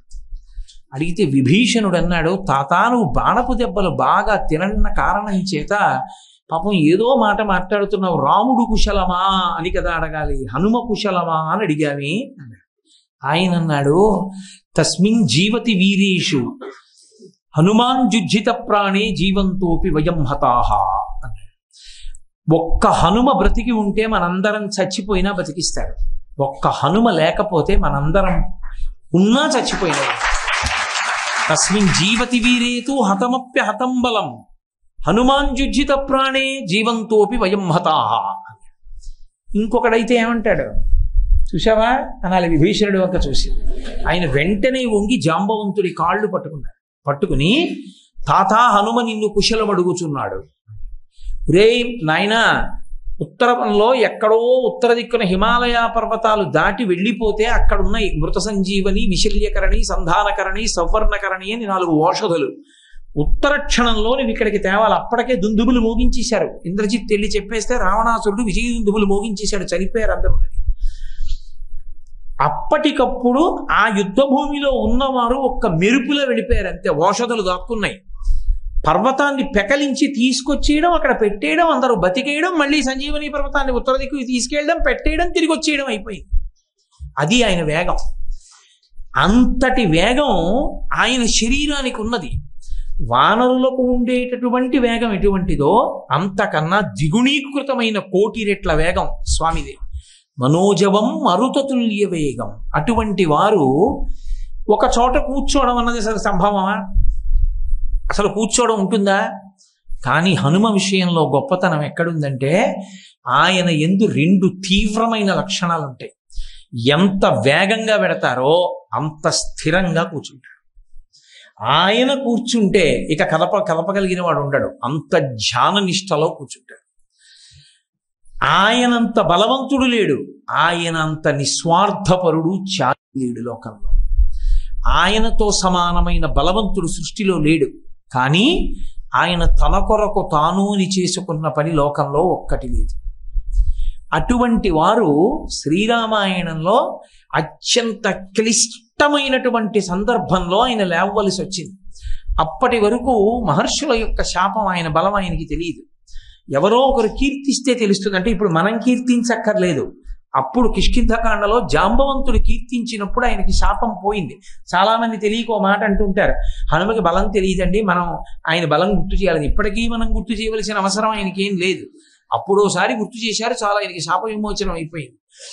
కాబట్టి జాంబవంతుడు ఆయనకి జ్ఞాపకం చెయ్యవలసిన పరిస్థితి ఒకటి ఉత్పన్నమైంది. ఎందుకు ఉత్పన్నమైంది అంటే అన్ని దిక్కులకు వానరములను పంపించాడు సుగ్రీవుడు. పంపించేటప్పుడు స్వామి హనుమ దగ్గరికి వచ్చి ఒక మాట అన్నాడు, నిన్నే నమ్ముకుంటున్నాను. ఎందుకు నమ్ముకుంటున్నానో తెలుసా? నీ దగ్గర కొన్ని లక్షణాలు ఉన్నాయి, నీ దగ్గర బుద్ధి బలం ఉంది, ఎక్కడ ఎలా ప్రవర్తించాలో నీకు తెలుసు. హనుమ, నీ వలననే సీతా దర్శనం అవుతుంది. కాబట్టి ఈ ఉంగరం నీకు ఇస్తున్నానని సుగ్రీవుడు అన్న మాటల్ని ఆధారం చేసుకుని రామచంద్రమూర్తి ఉంగరం ఇచ్చారు. ఇప్పుడు అన్ని దిక్కులకు వెళ్ళిన వానరములు తిరిగి వెనక్కి వెళ్ళిపోయి సుగ్రీవుడు ఇచ్చినటువంటి కాల పరిమితి లోపల ఒక్క దక్షిణ దిక్కుకు వచ్చినటువంటి వాళ్ళు మాత్రం మణికర్ణికా బిలంలోకి వెళ్ళిపోయారు. వేళ దాటిపోయింది. వెనక్కి వెడితే సుగ్రీవుడు చంపేస్తాడు. సరే, ఏదో సంపాతి కనబడ్డాడు. ఆ సంపాతి ఒక మాట చెప్పాడు, మేము ఇక్కడి నుంచి చూడగలం, మాకు విశేషమైన దృష్టి శక్తి ఉంది, గ్రద్దలు ఎంత ఎత్తు నుంచి అయినా చూస్తే అందులో మేము వైనతేయులం, ఇక్కడి నుంచి చూసి చెప్తున్నాను, లంకాపట్నంలో సీతమ్మ ఉంది అన్నాడు. ఇప్పుడు సీతమ్మని చూడ్డానికి బయలుదేరాలి. దక్షిణ సముద్రానికి ఉత్తర తీరంలోకి వచ్చి ఈ వానరములన్నీ విడిది చేసే కొన్ని లక్షల వానరములు వచ్చాయి. అప్పటి వరకు వాళ్ళ సంతోషం వేరు. అసలు ఉన్నదే వానర ఉపాధాయే. లంకాపట్టణానికి వెడితే సీతమ్మ దర్శనం అయిపోతుంది, వెళ్ళిపోవడమే ఇంక అందరం అని వచ్చారు. తీరా సముద్రానికి ఉత్తరం ఒడ్డున కూర్చున్న తరువాత సముద్రం వంక చూశారు. సముద్రమే. ఆ సముద్రం వంక చూసి అందరూ చతికిల పడిపోయారు. స్వామి హనుమ కూడా ఓ మూల చతికిల పడిపోయారు. ఇప్పుడు ఎవరి బలం ఎంత, ఎవరు వెళ్ళగలరు అన్నాడు అంగదుడు. ఒక్కొక్కళ్ళు లేచారు. 70 అన్నారు, 80 అన్నారు, 90 అన్నారు. ఎవరి బలం వాళ్ళు చెప్పారు. ఎవరి బలం వాళ్ళు చెప్పినా 70 వెళ్ళినా, 60 వెళ్ళినా, 80 వెళ్ళినా, 90 వెళ్ళినా పడిపోయేది సముద్రంలోని. వెడతాను అన్నవాడు అంగదుడు ఒక్కడే, కానీ తిరిగి వస్తానన్న మాట ఆయన అనలేదు. జాంబవంతుడు అన్నాడు, ప్రభువు కూర్చోవాలి, సేవకుల చేత చేయించాలి. ప్రభువు పని మీద ఎడితే సేవకులు ఇక్కడ కూర్చుని కబుర్లు చెప్పుకుంటే ఇంకెందుకు, అదేం మర్యాద? నువ్వు కాదు వెళ్ళవలసింది, మరి ఎవరు ఎడతారని అడిగారు. ఆయన బ్రహ్మాంశ సంభూతుడు, బ్రహ్మగా రావలిస్తే వచ్చినటువంటి వాడు. అందుకని వానరులలో పెద్దరికమైంది, దీర్ఘాయుష్మంతుడు. అందుకే ద్వాపర యుగంలో కృష్ణ భగవానుడితో కూడా యుద్ధం చేశాడు శమంతకోపాఖ్యానంలో. అటువంటి వాడు వెంటనే ఒక మాట చెప్పాడు, హనుమ వెళ్ళగలరు, కానీ హనుమ తన బలాన్ని తాను మరిచిపోయారు మహర్షుల శాపం చేత. ఇప్పుడు నేను ఆయనకి తన బలాన్ని జ్ఞాపకం చేస్తానని పుంజకస్థల అనేటటువంటి అప్సరస ఒకానొక నాడు భూమండలం మీద వానరకాంతగా పుట్టి కేసరికి భార్యగా ఉన్నటువంటి రోజులలో ఆమె ఒక పర్వతం మీద విహరిస్తుంటే వాయుదేవుడు ఆమెకి సద్యగర్భమునందు ఒక పుత్రుణ్ణి ప్రసాదించాడు. దేవతల యొక్క కార్యాన్ని తీర్చడానికి పుట్టినటువంటి నువ్వు వాయువుతోటి గరుత్మంతునితోటి సమానమైనటువంటి బలం కలిగినటువంటి వాడివి. నేను వామనమూర్తి ఈ భూమండలాన్నంతటినీ కూడా నిండిపోయేటట్టుగా ఒకనాడు పెరిగిపోతే 3 అడుగుల చేత ఈ భూలోకాన్ని ఊర్ధ్వలోకాల్ని కొలిచేసి త్రివిక్రమావతారంగా పెరిగిపోయారు. ఇంతంతై వటుడు ఇంతయై మరియు తానింతై అభోవీధిపై అంతై తోయజ మండలగ్రమణ కల్లంతై ప్రభారాశిపై అంతై చంద్రునకంతయై ధ్రువునిపై అంతై మహర్వాటిపై అంతై సత్య పదోన్నతుండగుచు బ్రహ్మాండంత సంవర్ధి అయ్యి అంటారు పోతనగారు. అలా పెరిగిపోయినటువంటి త్రివిక్రమావతారానికి నేను ప్రదక్షిణాలు చేశాను. అప్పుడు బలం ఉంది, ఇప్పుడు బలం లేదు. హనుమా నేను వెళ్ళలేను, కానీ నీకు బలం ఉంది, నువ్వు నీ బలాన్ని మరిచిపోయావు, నువ్వు వెళ్ళగలవు. కాబట్టి నువ్వు వెంటనే బయలుదేరు, నువ్వు లంకాపట్టణాన్ని చేరగలవు. ఈ మాట చెప్పగానే ఆయనకి శాప విమోచనం అయిపోయింది. ఆయన ధైర్యం గురించి సుందరకాండలో చెప్పలేదు మహర్షి, కిష్కింధకాండ చిట్ట చివరి శ్లోకంలో చెప్పారు. అది ధృతి అన్న మాటకు అన్వయం. సుందరకాండ ప్రథమ శ్లోకంలో కనపడదు మీకు, కిష్కింధకాండ చివరి శ్లోకంలో కనపడదు. సవేగవాన్ వేగ సమాహితాత్మా హరిప్రవీర పరవీరహంత మనస్సమాధాయ మహానుభావో జగామలంకాం మనసా మనస్వి అన్నారు. అసలు శ్రీరామాయణం ఒక గొప్ప తత్వశాస్త్రం. దాన్ని మించినటువంటి మనస్సుకి సంబంధించిన శాస్త్రం ఇంకొకటి ఉండదు. చెప్తే శంకరుడు చెప్పాలి, లేకపోతే వాల్మీకి చెప్పాలంతే. ఆయన ఆ ఉత్తర తీరం దగ్గర నిలబడి అంతెత్తు పెరిగిపోయినటువంటి వారై మేరుపర్వత శిఖరాలు ఎలా ఉంటాయో అలా పెరిగిపోయి ఆ చూస్తున్నటువంటి వానరులందరితో ఒక మాట అన్నారు. నేను ఇక్కడ నుంచి కుప్పించి ఎగిరి బయలుదేరితే భూమి నా పాద తాడన మనకు తట్టుకోలేక పాతాళములోకి కుంగిపోతుంది. అందుకే దగ్గర ఉన్న మహేంద్ర పర్వత శిఖరముల మీద నిలబడి అక్కడి నుంచి ఎగిరి వెడతాను. నేను ఎంతటి బలవంతుడనంటే నాకు నా స్వరూపంతో ఈ భూమిని అంతటినీ కూడా ప్రదక్షిణం చేసి రాగలను. కొన్ని వేల పర్యాయములు ప్రదక్షిణం చేస్తాను. ఈ సముద్రంలో ఉండేటటువంటి పాముల్ని గరుత్మంతుడు తన ముక్కుతో కరచుకుపోతూ ఉంటాడు. ఆయన ఎలా తీసుకుపోతాడో అలాగే నేను సముద్రానికి ఉత్తర తీరంలో నిలబడి నా శరీరాన్ని పెంచి వంగి చాపి నా చేతితో దక్షిణ తీరాన్ని ముట్టుకోగలను. నేను నా చేతికి ఉన్నటువంటి బలంతో పర్వతములనన్నింటినీ కదిపేయగలను. నా తొడల యొక్క శక్తితో పర్వతములను చూర్ణములుగా కొట్టేయగలను. ఈ భూమిని తిరగవేసేయగలను. అంతటి బలం ఉన్నవాడిని. కాబట్టి నేను ఇప్పుడు బయలుదేరుతున్నానన్నాడు. బయలుదేరుతున్నానన్న మాటలో మీరు ఒకటి గమనించాలి, ఆయన వెంట వస్తున్నాడన్నవాడు ఎవ్వడూ లేడు, ఆయన ఒక్కరే. వెళ్ళవలసింది సీతమ్మ తల్లి దర్శనానికి. సీతమ్మ తల్లి దర్శనం చేయడం అంత తేలికైన విషయం కాదు.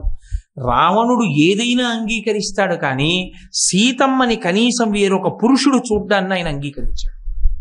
తాను కాదు, ఇంకొక పురుషుడు చూడ్డానికి వీల్లేదు. అందుకే లంబకన్న లలాటంచ లంబోదర పయోధరాం లంబోష్టీం లంబజుబుకాం లంబాస్యాం లంబజానుకాం అని వికృతమైనటువంటి స్వరూపాలున్నటువంటి రాక్షస స్త్రీలని కాపలా పెట్టాడు తప్ప వేరొక పురుషుడు ఎవరైనా సీతమ్మని చూశారన్నా మాట్లాడినా వాడు అంగీకరించలేడు. అంతటి తీవ్రమైన కామం. అందుకే స్వామి హనుమ సుందరకాండలో వెళ్ళి సీతమ్మతో ఏదో కోతి కిచకిచలాడిందని అక్కడ ఉన్నటువంటి రాక్షస స్త్రీలు చెప్తే ఆయన కన్నుల వెంట పడినటువంటి నీటి బొట్లు ఎలా పడ్డాయో మహర్షి వర్ణించారు. దీపంలో వేసినటువంటి ఒత్తి బాగా నూనెలో తడిసిపోయి ముందుకొచ్చేసిన దాన్ని వెలిగిస్తే నూనె బిందువుతో పాటుగా అగ్నిహోత్రం కింద పడితే ఎలా పడుతుందో అలా పడ్డాయిటవాడికి. అంత కోపం. పురుషుడెవరు స్త్రీని చూడ్డానికి వీల్లేదు, అంతటి కామం. అటువంటి రావణుడు ఎక్కడ బంధించాడో తెలియదు, ఎన్ని తప్పులు చేశాడో, ఎంతమందిని బాధ పెట్టాడో. అందుకే తననెవరు చంపుతారో భయం. ఎప్పుడూ లంకాపట్టణంలో విచ్చుకత్తులు పట్టుకు తిరుగుతూ ఉంటారు. అందున సీతమ్మని తీసుకొచ్చిన తరువాత ఆ భయం ద్విగుణీకృతమైంది, రాముడు వస్తాడేమో అని. అందుకే ఎల్లవేళలా పహరా కాస్తూ ఉంటారు. అటువంటి చోటుకి వెళ్ళి తను సీతమ్మ ఎక్కడుంది అని ఎవరిని అడగడానికి అవకాశం లేదు. తను ఎవరినీ అడగకుండా కాంచన లంకనంతటినీ అన్వేషించి సీతమ్మ ఎక్కడ ఉందో జాడ కనిపెట్టాలి. కనిపెట్టి వెనక్కి రావాలి. అలా వెళ్ళేటప్పుడు తన ప్రయత్నం సఫలమవుతుందో అవదో, తన పక్కన ఇంకొకడు ఎవరైనా ఉన్నాడా, తనతో రాగలిగిన వాడు ఒక్కడు లేడు. తను అక్కడికి వెళ్ళిన తరువాత ఏదైనా జరిగితే కనీసం వచ్చి తెలుసుకునేటటువంటి వాడు లేడు. పోనీ తనతో ఇబ్బంది పోతుందా? సీతమ్మ తల్లి జాడ తాను కనిపెట్టలేకపోతే కాలం దాటిపోయింది కాబట్టి తనని నమ్ముకున్న ఇన్ని లక్షల వానరాల్ని సుగ్రీవుడు చంపేస్తాడు. ఇప్పుడు తన ప్రాణంతో పోలేదు. తాను వెళ్ళకపోతే సీతమ్మ తల్లి జాడ కనిపెట్టేవాడు లేడు. సీతమ్మ తల్లి జాడ కనిపెట్టకపోతే అటు సుగ్రీవుడు మాట నిలబెట్టుకోలేకపోయాడు కాబట్టి ఆయన బ్రతకడు. ఆయన లేనినాడు వానరజాతి బతకదు. రామచంద్రమూర్తి ఇన్ని ఇబ్బందులు, ఇంత ప్రబలమైనటువంటి కార్యం మీద తాను ఒక్కడే వెడుతున్నాడు. కానీ ఆయన వెళ్ళేటప్పుడు నిజంగా వ్యతిరేక కోణంలో ఉన్న విషయాలన్నింటినీ తలుచుకుని భయపడిపోతే ఆయన 100 యోజనముల సముద్రాన్ని దాటగలరా అన్నది అనుమానం. కానీ తన శక్తితో ఎంత ఉత్సాహాన్ని పొంది బయలుదేరారంటే, ఆయన బయలుదేరడం గురించి చెప్తూ మహర్షి అన్నమాట, సవేగవాన్వేగ సమాహితాత్మ హరిప్రవీర పరవీరహంత మనస్సమాధాయ మహానుభావో జగామలంకాం మనసా మనస్వి. ఆయన శరీరంతో లంకకెళ్ళడానికి సమయం పడుతుంది, మనసుతో లంక చేరిపోయారు. మీరు కొంతమందిని చూడండి, మనం ఇలా చెయ్యాలి, ఈ పని ఇలా చెయ్యాలి, ఇలా చెయ్యాలన్నారనుకోండి, ఎంతో జాగ్రత్తగా విని అయిపోయినట్లే ఆ పని మనం చేసేస్తాం. అంటే ఆ పనిని మానసికంగా సాధించేశాడు ముందు. ఆ ఉత్సాహం కొరవడిపోయిందనుకోండి, మనిషి ఏది సాధించలేడు. ఉత్సాహము నిర్వేదము అని 2 మాటలు. ఉత్సాహము పొంగు, నిర్వేదము కుంగు. ఈ 2 ఎక్కడుంటాయంటే మనసులోనే. ఎవడు ఉత్సాహవంతుడో వాడు దేన్నైనా సాధిస్తాడు. ఎవడు నిర్వేదాన్ని పొందుతాడో వాడు సాధించగలిగినది ఏదీ ఉండదు. అందుకే ఆ ఉత్సాహం పోకూడదు. జరగవలసిన కార్యం, తాను చెయ్యవలసినటువంటి పని, రెండిటి విషయంలో నిర్ణయం తీసుకున్నారు. నేను దాటుతాను 100 యోజనముల సముద్రాన్ని. మానసికంగా ముందు దాటేశారు. అంటే ముందు మనసుకి ఆ ఉత్సాహం ఉండాలి. అసలు మనసుకు ఆ ఉత్సాహం లేదనుకోండి, ఏ పని చేయలేదు. నేను ఇక్కడికి ఉపన్యాసానికి వచ్చే ముందు నేను ఇవాళ 2 గంటలు మాట్లాడగలను ఆర్షవాక్కు గురించి అనుకుని నేను వచ్చాను అనుకోండి, నేను మాట్లాడగలను. అయ్యి బాబోయ్, ఇవాళ నేను మాట్లాడగలనా? ఇన్ని విషయాలు, ఇన్ని కాండలు, ఇన్ని సర్గలు, ఇన్ని శ్లోకాలు ఎక్కడ జ్ఞాపకానికి వస్తాయి? రాకపోతే అనుకుంటూ వచ్చాను అనుకోండి, ఏమీ జ్ఞాపకం రాదు. అసలు ముందు మనసుకు ఉత్సాహం ఉండాలి. ఆ ఉత్సాహం మనసుకి లేనినాడు మనిషి సాధించగలిగినది ఏది ఉండదు. అందుకే జగామలంకాం మనసా మనస్వి. ఆయన మనసుతో వెళ్ళిపోయారు లంకాపట్టణానికి. అది ఆయన యొక్క గొప్పతనం. అది ధృతి అన్న మాటకు అర్థం. అందుకే మహర్షి ఆయన బయలుదేరిన ఘట్టాన్ని చెప్తూ తతో రావణ నీతాయా సీతాయా శత్రుకర్షణ ఈయేష పదమన్వేష్టం చారణా చరితేపది. ఈయేష అంటారంటే సంకల్పము చేసినాడు. అది చెయ్యలేరు చాలామంది. కొన్ని కోట్ల మంది దీపాన్ని చుట్టూ తిరిగే పురుగుల్లా పడిపోతూ ఉంటారు. శంకరాచార్యులు వారికి అసహ్యం వేసి భజగోవిందంలో ఒక మాట అన్నారు, నళినీ దళగత జలమతి తరళం తత్వజీవిత మతిజయ చపలం విద్ధివ్యాధ్యభిమానగ్రస్తం లోకం శోకచ హంత సమస్తం అన్నారు. ఈ లోకం రోగాల గురించి, అనుబంధాల గురించి తలుచుకు చచ్చిపోయింది నా దృష్టిలో. వీళ్ళకి అసలు ఈశ్వరుణ్ణి చేరుదామన్న సంకల్పం లేదు. ఆ కోపం వచ్చిన శంకరాచార్యుల వారే 2 శ్లోకాలు దాటిన తర్వాత కాతే కాంత కస్తే పుత్ర సంసారో యమతీవ విచిత్ర కస్యత్వం కక్కుతయాయాత తత్వం చింతియ తదీయభ్రాత. ఓ సోదరా, ఆలోచించు అని మళ్ళీ కిందికి దిగొచ్చి ప్రేమతో పలకరిస్తారు. అందుకు జగద్గురువులయ్యారు ఆయన. కాబట్టి ఈయేష, అసలు ముందు సంకల్పం ఉండదు. మీరు చాలా మందిని చూడండి, ఇది నేను అన్నానని కాదు, నేనేదో కఠినంగా మాట్లాడని మీరు భావన చెయ్యొద్దు. నువ్వు ఏం చెయ్యాలనుకుంటున్నావు అంటే వాడికి ఒక అభిప్రాయం ఉండదు జీవితంలో. నేను ఇది సాధిద్దాం అనుకుంటున్నాను అన్న అభిప్రాయం ఉండదు. మీకు మహాభారతంలో 2 వ్యక్తులు కనపడతారు. ఆ ఇద్దరిని మీరు బాగా తరచి చూస్తే వాళ్ళిద్దరికీ సంబంధించని పనులు ప్రారంభం చేశారు వాళ్ళు దాని చేత నిష్ణాతులయ్యారు మహాభారతంలో. అసలు వాళ్ళకి అవసరం లేదు. ఒకడు శ్రీకృష్ణుడు, ఒకడు శల్యుడు. వీళ్ళిద్దరికీ సారథ్యం బాగా తెలుసు. ఎంత గొప్పగా సారథ్యం చేస్తారంటే, రథాన్ని నడపడంలో ఆ రోజుల్లో మహాభారత కాలంలో కృష్ణుడు శల్యుడు వీళ్ళిద్దరే ఒకళ్ళకొకళ్ళు పోటీ. అంతకన్నా మూడో వాడిని చెప్పడానికి లేదు. ఇంకా కృష్ణుడితో సమానంగా సారథ్యం చేస్తాడు శల్యుడు. సారథ్యం చేయడం అంటే ఏంటి? ఓ బండి నడపడం. ఆయనకి ఎందుకు? శల్యుడు రాజు, కృష్ణుడికి ఎందుకు ఆయనకు అవసరం ఏంటి అంటే విలాస విద్య అంటారు. సరదాగా నేర్చుకున్నటువంటి పని వాళ్ళకి ఎంత కీర్తి ప్రతిష్టలు తెచ్చిందంటే, మహాభారతంలో అర్జునుడికి సారథ్యం కృష్ణుడు చేశాడు కాబట్టి అర్జునుడు గెలిచాడు, లేకపోతే అసలు అర్జునుడు గెలవలేడు. పరమయదార్థం నేను చెప్తున్నాను. కృష్ణుడు ఉన్నాడు కాబట్టి కురుక్షేత్ర యుద్ధం అంతా అయిపోయిన తర్వాత రథాన్ని తీసుకెళ్లి నిలబెట్టి, బావా కిందకి దిగిపో, నీ సామాన్ అంతా పట్టుకుపోన్నాడు. అన్నీ తీసుకుని వెళ్ళిపోయాడు దూరంగా. స్వామి హనుమని పిలిచి వెళ్ళిపోమన్నారు, పతాకం మించి వెళ్ళిపోయారు.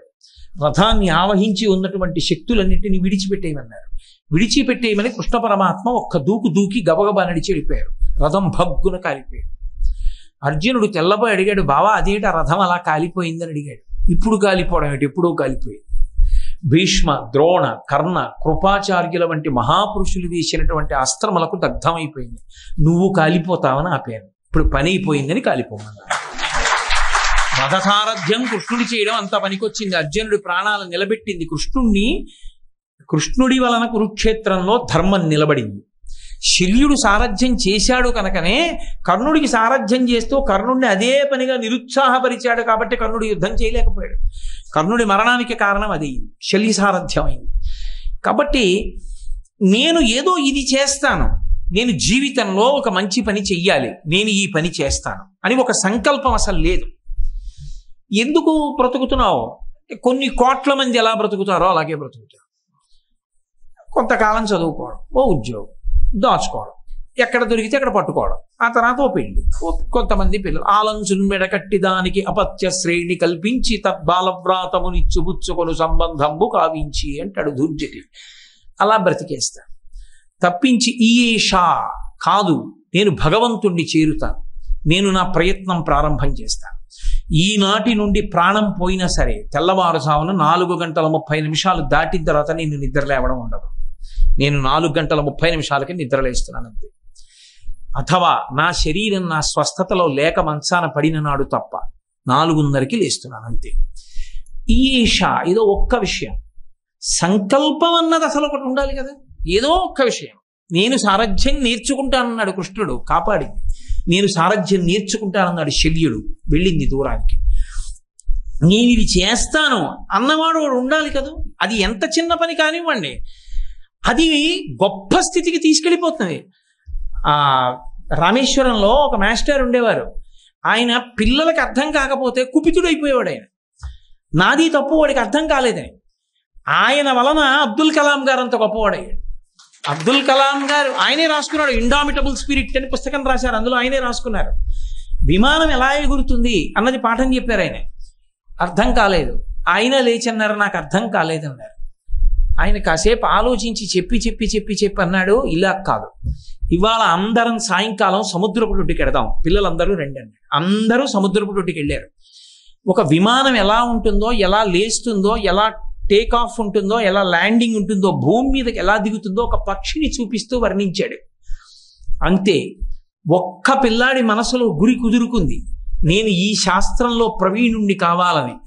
ఆయనే తరువాతి కాలంలో భారతదేశానికి స్వతంత్రంగా ప్రయోగించగలిగినటువంటి ఉపగ్రహాల్ని తయారు చేసినటువంటి దిట్టై భారత రాష్ట్రపతి పదవిని అలంకరించి ఇవాళ ఎంతో మంది పిల్లలకి పాఠాలు చెప్పినటువంటి అబ్దుల్ కలాం అయ్యారు. ఎక్కడో అక్కడ నువ్వు ఏ పని చేశావన్నది కాదు, ఒక మంచి పని, ఏదో ఒక పని నువ్వు చరిత్రలో శాశ్వతంగా నిలబడతావు. అసలు నువ్వు ఆ స్థానం కల్పించుకోవడానికి ఈషా సంకల్పం ఏది?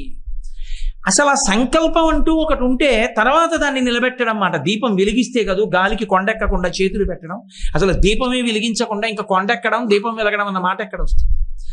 అసలు ఏదో ఒకటి నా జీవితంలో చేస్తాను, ఏది సంకల్పం? కొన్ని చూసినప్పుడు చాలా ఆశ్చర్యంగా ఉంటుంది. చాలా మంది ఒక మాట అంటుంటారు, అంత టైం ఎక్కడుందండి అంటారు. అంత టైం ఎక్కడుందండి అన్న వాళ్ళని కొంతమంది దగ్గరికి తీసుకెడితే చాలా ఆశ్చర్యపోతాం. జైల్లో ఉండి పుస్తకాలు రాశాడు జవహర్లాల్ నెహ్రూ గారు. 32 సంవత్సరాల వయస్సులో శంకర భగవత్పాదాచార్య స్వామి వారు భారత భూమండలాన్నంతటిని, భరతఖండాన్నంతటిని 3 మాటలు పాదచారి అయి పర్యటించి అవైదికమైన వాదనలను ఖండించి అద్వైత సిద్ధాంతాన్ని స్థాపించి ప్రచారం చేసి తూర్పున జగన్నాథులో గోవర్ధన పీఠము, పడమర ద్వారకలో కాళికాపీఠము, ఉత్తరమున బదరికాశ్రమములో జ్యోతిపీఠము, దక్షిణమున శృంగగిరిలో శారదాపీఠము పెట్టి ఎన్నో దేవాలయాలకు కుంభాభిషేకాలు చేసి ప్రతిష్టలు చేసి అనేకమైనటువంటి వాంగ్మయం, భగవద్గీత, బ్రహ్మసూత్రాలు, ఉపనిషత్తుల దగ్గర నుంచి భాష్యాలతో మొదలుపెట్టి ప్రాతస్మరామి స్తోత్రాల వరకు రచించి ఇచ్చి ఒక్క ప్రభుత్వం కానీ ఇంకొకటి కానీ అండ లేకుండా శత్రువులున్న చోటికి తాను నడిచి వెళ్ళి ప్రేమతో వాదించి వాళ్ళ మనసులు గెలుచుకుని మహానుభావుడు జగద్గురువై ఈ దేశంలో వేదాన్ని నిలబెట్టాడు. ఆయనే ఖాళీ లేదన్న మాటనుంటే ఇవాళ శివానంద లహరేది, సౌందర్య లహరేది, ఇవాళ పీఠాలలో పూజ చేయడానికి శివలింగాలు ఇవి. ఇవాళ శృంగేరిలో అభిషేకం చేస్తున్న లింగం శంకరాచార్యులు వారి కైలాసం నుంచి తెచ్చింది. కంచి కామకోటిలో అభిషేకం జరుగుతున్న చంద్రమౌళీశ్వర లింగం కైలాసం నుంచి శంకర భగవత్పాదులు తీసుకొచ్చింది. ఈయేషా, నీకు కోరిక ఉండాలి, సంకల్పం ఉండాలి తప్ప సమయం లేదన్న మాట లేదు. పెద్ద పెద్ద విద్వాంసులని మీరు చూడండి, వాళ్ళు ఎంతో కాలాన్ని వెచ్చించి పనిచేస్తూ ఒక నిమిషం వృధా కావడాన్ని అంగీకరించరు. ఏది పోయినా అంగీకరిస్తారు, కానీ సమయాన్ని వృధా చేయడం కానీ ఉత్తి మాటలు మాట్లాడుకుంటూ కూర్చోవడం కానీ వాళ్ళు అంగీకరించారు. ఏదో ఒక కార్యం చేస్తూనే ఉంటారు. అలా చేసే మహాపురుషులు ఈయేషా, సంకల్పం ఎక్కడుందో అక్కడ మహాపురుషుడు ఉదయిస్తాడు. అసలు సంకల్పమే లేదు, ఎక్కడి నుంచి వస్తాడు మహాపురుషుడు రమ్మంటే? కోట్ల మంది పుట్టి కోట్ల మంది ఎలా గిట్టారో అందులో ఒకడవుతాడు. ఆయనని తలుచుకుని చెప్పుకోవడానికి ఏమీ ఉండదు లోకంలో. ఏదో ఇంగ్లీష్లో సామెత చెప్తుంటారు, everybody knows that apple falls down but Newton is the only man who asked why. అందరికీ తెలిసి యాపిల్ పండు కింద పడుతుందని, న్యూటన్ ఒక్కడే అడిగాడు ఎందుకు కింద పడాలని. భూమ్యాకర్షణ సిద్ధాంతం వచ్చింది. అసలు అడిగేవాడోడు సంకల్పం ఒకటి ఉండాలి కదూ, మనసులో నేను ఇది చేస్తాననేటటువంటి ఉత్సాహం ఒకటి ఉండాలి కదూ. సనాతన ధర్మ వ్యతిరేకమైనటువంటి వాళ్ళందరూ అపారమైనటువంటి శక్తితో సైన్యంతో రాజ్యాలు ఏలుతున్నటువంటి కాలంలో యథేచ్ఛగా గోవధ జరిగిపోయి పెళ్ళైన ఆడవాళ్ళని కూడా చెరబడుతుంటే చేతిలో కాషాయ పతాకం పట్టుకుని శ్వేతాశ్వం ఎక్కి నేను మళ్ళీ సనాతన ధర్మాన్ని నిలబెట్టి హిందూ సామ్రాజ్యాన్ని స్థాపిస్తానని ఒక్కడుగా బయలుదేరినటువంటి శివాజీ స్థాపించాల సామ్రాజ్యాన్ని. ఈయేషా, అసలు సంకల్పం అంటూ ఒకటి ఉంటే ఆ తరువాత దాని గురించినటువంటి ప్రయత్నం. అసలు ఆ సంకల్పమే లేకపోతే, అయ్యా నేను ఇవాళ నుంచి తెల్లవారుజామున లేస్తాను, ఎంతకాలం ఎవడు ఎవడిని లేపుతాడు, ఎవడు ఎవడిని ఉద్ధరిస్తాడు? ఎవడు ఎవడిని ఉద్ధరించేది ఉండదు. మార్పు అనేటటువంటిది, సంకల్పం అనేటటువంటిది ఎవరి యందు వారికి ఉద్భవించాలి. ఉద్భవించిన నాడు జరుగుతుంది. కోట్ల రూపాయలు ఖర్చు పెడతాడు ఒకడి జీవితంలో, వాడు తిన్న తిండికైనటువంటి ఖర్చు కొన్ని లక్షలు. ఇన్ని లక్షల రూపాయలు ఖర్చు పెట్టేశాడు, ఎన్ని పనికిమాలిన పుస్తకాలు చదివాడు. ఒక్కటి చదవవలసిన విషయం లేని వార్తాపత్రిక పట్టుకుంటే పైనుంచి కింద వరకు చదువుతాడు. శ్రీరామాయణం 6 కాండలు నీ జీవితంలో 70 ఏళ్ళు వచ్చినా చదవలేకపోతే ఎవరి తప్పు? 6 కాండలంటే గట్టిగా చూస్తే 6,500 3,000 పేజీలు. 3,000 పేజీల పుస్తకాన్ని, రామాయణాన్ని నేను చదవలేదు అని చెప్తే నీకు సంకల్పం లేదంతే. 6 కాండలు చదవడానికి డబ్బు లేదు, 6 కాండల పుస్తకం ఇంట్లో లేదు, 6 కాండలు చదవలేదు. ఎక్కడ దోషం ఉంది? సంకల్పంలో దోషం ఉంది. అసలు ఆ కోరిక పుట్టలేదు. నేను ఇది చదువుదామన్న ఆలోచన లేదు. అసలు ఆ చదువుదామన్న ఆలోచన ఒకటి ఉంటే రామాయణం ఎందుకు చదవడు? భాగవతం ఎందుకు చదవడు? భారతం ఎందుకు చదవడు? అదే పెద్ద కష్టమైన విశేషం ఏంటి? రోజుకి 2 సర్గలు చదువుకుంటే చాలు, అయిపోతాయి. ఎవడైనా చెప్పినవాడు దొరికాడు అనుకోండి, ఇన్ని అనుమానాలు. వాడి అడ్రస్ దొరికితే ఉత్తరాలు, వాడి సెల్ ఫోన్ నెంబర్ దొరికితే వాడి చచ్చిపోయినట్టే. ఇంకా వాడు ఏ పనిలో ఉంటాడో అక్కర్లేదు. వాడేదో అప్పు తీసుకు పారిపోయిన వాళ్ళ రైతు బజార్లో తండ్రి తద్దినానికి కూరగాయలు కొనుక్కుంటున్నా సరే వాడిని ఆప్ చేసి, అయ్యా రామాయణంలోనండి అంటాడు. ఏం పుస్తకం చదవలేవు? రామాయణం చదివావా? చదివి అడుగు. రామాయణం చదవడు అసలు. ఎందుకు? సిద్ధాంతం ఎవడో దొరికాడు కదా, వెర్రాడు రామాయణం చెప్పినందుకు వాడిని అడగాలి. అది కోట్ల మందితో పుట్టి కోట్ల మందితో వెళ్ళిపోయే స్థితి కాదు. ఈయేషా, అది నా మాట అనుకునేరు, మహర్షి మాట అని చెప్తున్నది. అది ధృతి, అది పట్టుదల. ఎక్కడో అంకురించాలి. ఎవడికి అంకురించిందో వాడు ధన్యాత్ముడు. కాబట్టి ఈయేషా, ఆయన సంకల్పం చేశారు. ఏమిటా సంకల్పం? కొన్ని కోట్ల మంది కింద నించున్నారు, ఎవరు చేయలేదు ఆ సంకల్పం. ఆ వానరులు చచ్చిపోతామేమో అన్న భయంతో ఉండిపోయారు. చచ్చిపోతే ప్రయత్నంలో చచ్చిపోతానన్నారు ఆయన. చచ్చిపోవడం ఏంటి? చచ్చిపోను సాధిస్తానన్నాడు ఆయన. అంటూ తతో రావణ నీతాయా సీతాయా శత్రుకర్షణ, రావణాసురుని చేత అపహరింపబడినటువంటి సీతమ్మ తల్లిని వెతకడానికి చారణలు బయలుదేరిన మార్గంలో బయలుదేరడానికి ఆయన ఈషా సంకల్పము చేసి ఉన్నారు. అది శ్రీరామాయణంలో సుందరకాండలో మొట్టమొదటి శ్లోకానికి ఉన్నటువంటి శక్తి. సుందరకాండ చదవండి అని ఎందుకంటారంటే, ముందు సంకల్ప బలం. నీకంటూ ఒక సంకల్పము అంకురిస్తుందా? ఒక మంచి పని చేద్దాం అని ప్రారంభం చెయ్యగలవా? ఒక్క మంచి పని చేద్దామని ప్రారంభం చెయ్యడానికి పెద్ద పెద్ద సంఘాలు, పెద్ద పెద్ద సంస్థలు అక్కర్లేదు. ఎవడికి తోచిన మంచి పని వాడు చెయ్యగలడు. అసలు మన జీవన విధానంలోనే ఆ లక్షణం ఉంది. తను తినే ముందు ఒక అతిథికి పెట్టి తినాలి. తను తినే ముందు ఇంటికి వచ్చిన ఏదో ఒక జంతువుకి తాను పెట్టి తినాలి. చాలు, దానికి సంస్థలక్కర్లేదు. ప్రతి ఇంట ఇంకొకడికి అన్నం పెట్టడం అలవాటైతే అన్నం అమ్ముకునే హోటళ్ళు ఉండవలసిన అవసరం కాదు. ఈష సంకల్పం అంటూ ఒకటి ఉంటే చాలు, ఏదైనా సాధించవచ్చు. నేను చదువుకోవాలి అనుకున్నాడు లాల్ బహదూర్ శాస్త్రి గారు. వీపుకి పుస్తకాలు కట్టుకుని ఉత్తినే పడవెక్కించుకుంటే నేను వెళ్ళను, నా కష్టం నాకు వచ్చన్నాడు. గంగా నదిని ఈది ఆవలి ఒడ్డుకెళ్ళి చదువుకుని ప్రధానమంత్రి అయ్యాడు. ఆయన చరిత్ర ఇవాళ దొరకకపోవడం, ఏ పాఠ్యగ్రంథంలో లేకపోవడం మన దౌర్భాగ్యం. అటువంటి మహాత్ముడు రాజా రామ్మోహన్ రాయ్. వదినంటే పరమ ప్రేమ, కన్న తల్లిగా చూసేవాడు. అన్నగారు చటుక్కుని చచ్చిపోయాడు అకస్మాత్తుగా. సతీసహగమనం ఆచారం ఉండేది ఆ రోజుల్లో. వదిన్ని బాబోయ్ నేను బతుకుతాను అంటుంటే బలవంతంగా అన్నగారి పాడికేసి కట్టి ఆవిడ ఏడుపు వినపడకుండా డప్పులు మోగిస్తూ తీసుకెళ్లి ఆవిడ్ని ఆ చితి మీద పెట్టి వెలిగించేస్తుంటే ఆవిడ ఆర్తనాదాలు చేస్తూ రాజా రామ్మోహన్ రాయ్ వంక చూసి ఆ మరిది వంక కాపాడమని అడుగుతుంటే వదిన కోసమని పరిగెడుతున్న పిల్లాన్ని ఆపేసి ఆ చితి అంటించేస్తే వదిన కాలి బూడిదైపోతే ఆ పిల్లవాడి మనసులో ఒక సంకల్పం చేసుకున్నాడు, ఏది ఏమైనా సరే పోరాటం చేసి ఈ ఆచారం నేను తొలగిస్తాను ఈ దేశంలోని. రాజా రామ్మోహన్ రాయ్ ప్రయత్నం వల్ల ఆచారం పోలా. ఈషా ఎక్కడో అక్కడ సంకల్పం. అందుకే సుందరకాండ శ్రీరామాయణం ఎప్పటివో అని అనకండి. ఆర్షవాక్కు అనడానికి కారణం అదే. అది ఎప్పటికీ రామాయణం త్రేతాయుగంలో జరిగి ఉండవచ్చు. అది ద్వాపర యుగమా, కలియుగమా, కృతయుగమా సంబంధం లేదు. ప్రతి మనుష్యునికి ఎప్పటికీ అన్వయం అవుతుంది. ఎక్కడ మెరుపుందో నువ్వు పట్టుకోగలగాలంతే. కాబట్టి ఈషా మహానుభావుడైన హనుమ అటువంటి సంకల్పం చేశారు. అందుకే చరిత్రలో చిరస్థాయిగా మిగిలిపోయారు. నాకింత బలం ఉంటే మాత్రం నేనెందుకు చెయ్యాలనొచ్చు. అందుకే విద్యాధరులందరూ కొండ మీద లేచి నిలబడి ఒక మాట అన్నారు, రామార్థం వానరార్థం చ చికీర్షం కర్మదుష్కరం సముద్రస్య పరం పారం దుష్ప్రాపం ప్రాప్తుమిచ్చతి అన్నారు. ఎవరి కోసం? ఆయన కోసమా? ఆయనకి ఏమైనా కలిసి వస్తుందా? ఎవరైనా బిరుదిస్తారా? ఏమైనా కిరీటాలు నెత్తి మీద పెడతారా? కాదు. రాముడి కోసం, వానర జాతి కోసం బయలుదేరారు. నిస్వార్థమైనటువంటి వ్యక్తి, మహానుభావుడు అని కీర్తించింది. ఆనాటి నుండి ఈనాటి వరకు రామాయణ మహామాలారత్నం వందే అనిలాత్మజం. కిష్కింధకాండ వరకు అసలు హనుమ కనపడరు రామాయణంలో. బాలకాండలో కానీ, అయోధ్యకాండలో కానీ, అరణ్యకాండలో కానీ ఆయన ప్రస్తావనే లేదు. కిష్కింధకాండలో వచ్చారు. కిష్కింధకాండలో వచ్చినటువంటి హనుమ రామాయణం ఎక్కడ చెప్పినా హనుమ గురించి చెప్పకుండా ఉండడం సాధ్యం కాదు. ఇంకంతే. అంతటి ప్రధానమైనటువంటి స్థితిని పొందేశారు. ఎందుచేత అంటే కేవలము ఆయన సంకల్ప బలం చేత. పోనీ నాకు ఇంత బలం ఉంది కాబట్టి నేను వెడతానంటారా?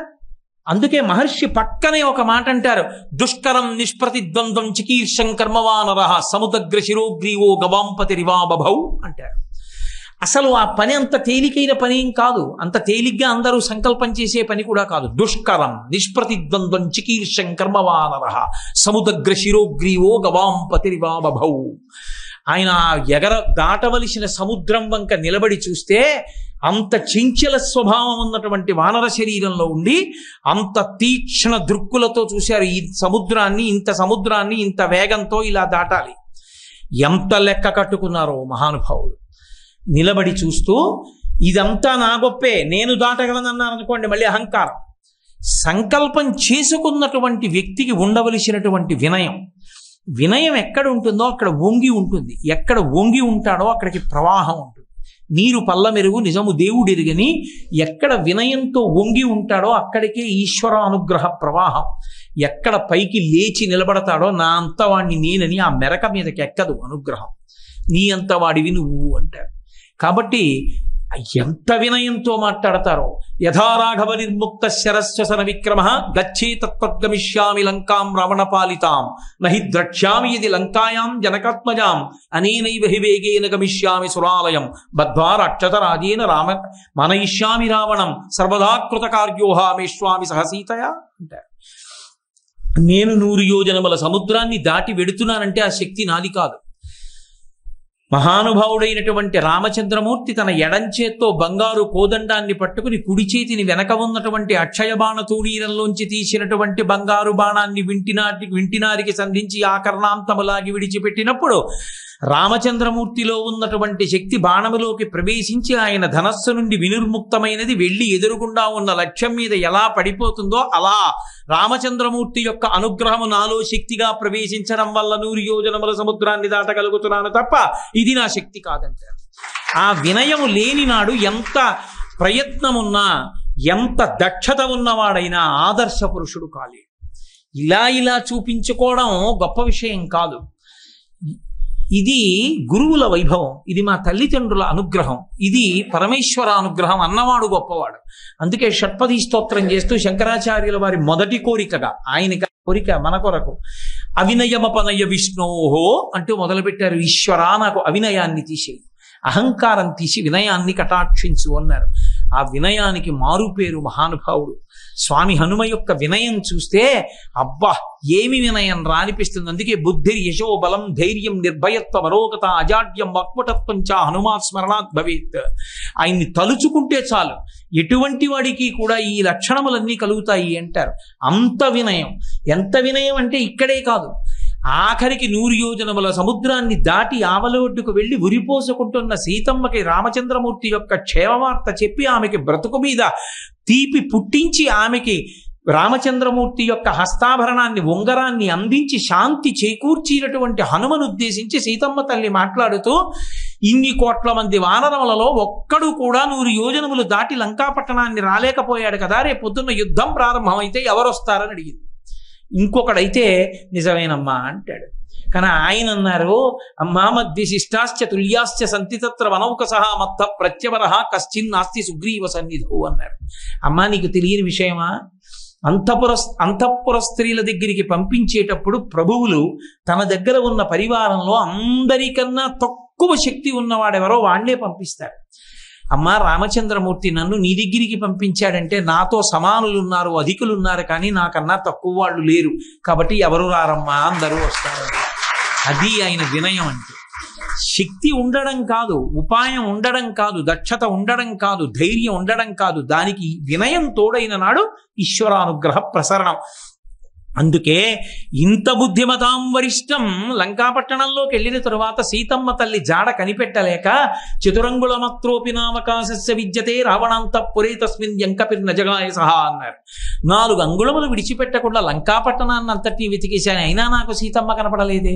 హస్తాదానో ముఖాదానో నియతో వృక్షమూలిక వానప్రస్థో గమిష్యామి హదృష్ట్వా జనకాత్మజాం. చేతిలో పడితే తింటాను, ఏమైనా నీళ్లు దొరికితే తాగుతాను, లేకపోతే ఇలాగే కూర్చుంటాను, శరీరం విడిచిపెట్టేస్తాను. సీతమ్మ దొరకలేదని తను ప్రాణం విడిచిపెట్టాలనేటటువంటి నిరుత్సాహాన్ని పొందేసినటువంటి మహాపురుషుడికి భగవంతుని యొక్క అనుగ్రహం ఆయన వినయం వలన కలిగింది కాబట్టి అకస్మాత్తుగా జ్ఞాపకం వచ్చింది సంపాతి వాక్యం. ఇక్కడ సీతమ్మ ఉంది అని చెప్పాడు. నాకు కనపట్టలేదు అంటే నేను ప్రయత్నం చేస్తే నాకు కనపడుతుందా? మహానుభావుడు జనకుడు ప్రయత్నం చేస్తే దొరికిందా? జనకుడిని అనుగ్రహించాలనుకుంది, దొరికింది. కాబట్టి అమ్మా నాకు కనపడమ్మా అని నమోస్తు రామాయ సలక్ష్మణాయ దేవ్యై చ తస్యై జనకత్మజాయై నమోస్తు రుద్రేంద్ర యమానిలేభ్యో అంటూ అందరినీ స్తోత్రం చేసి శరణాగతి చేశారు. వెంటనే అశోకవనం కనపడింది, ఒక్క దూకు దూకారు, అశోకవనంలోకి వెళ్ళారు. ఆ సీతమ్మ తల్లి చూసి సుముహూర్తమివధ్యాత్వా భస్మ పర్యాకులీక్షణ సీతామాశ్రిత్య తేజస్వి హనుమాన్ విలలాపహ అంటారు మహర్షి. ఏడుస్తున్నవాడు ఎలా ఉంటారో అలా కన్నుల వెంట భాష్మధారలు పడిపోతూ సీతా దర్శనం చేత పులకాంకిత గాత్రుడై శాశ్వతమైనటువంటి కీర్తి గణించిన మహానుభావుడయ్యాడు. కాబట్టి వినయం ఎక్కడుంటుందో అక్కడ విజయం ఉంటుంది. ఎంత శక్తి ఉన్నా ఇదంతా నాదే అన్నవాడు ఎవరుంటాడో వాడు కాలమునందు పరీక్షకి తట్టుకోలేడు. అందుకే ఎప్పుడూ ఉండవలసింది ఏది అంటే వినయాన్ని ఎన్నడూ విడిచిపెట్టకూడదు. ఆ వినయం గొప్పది.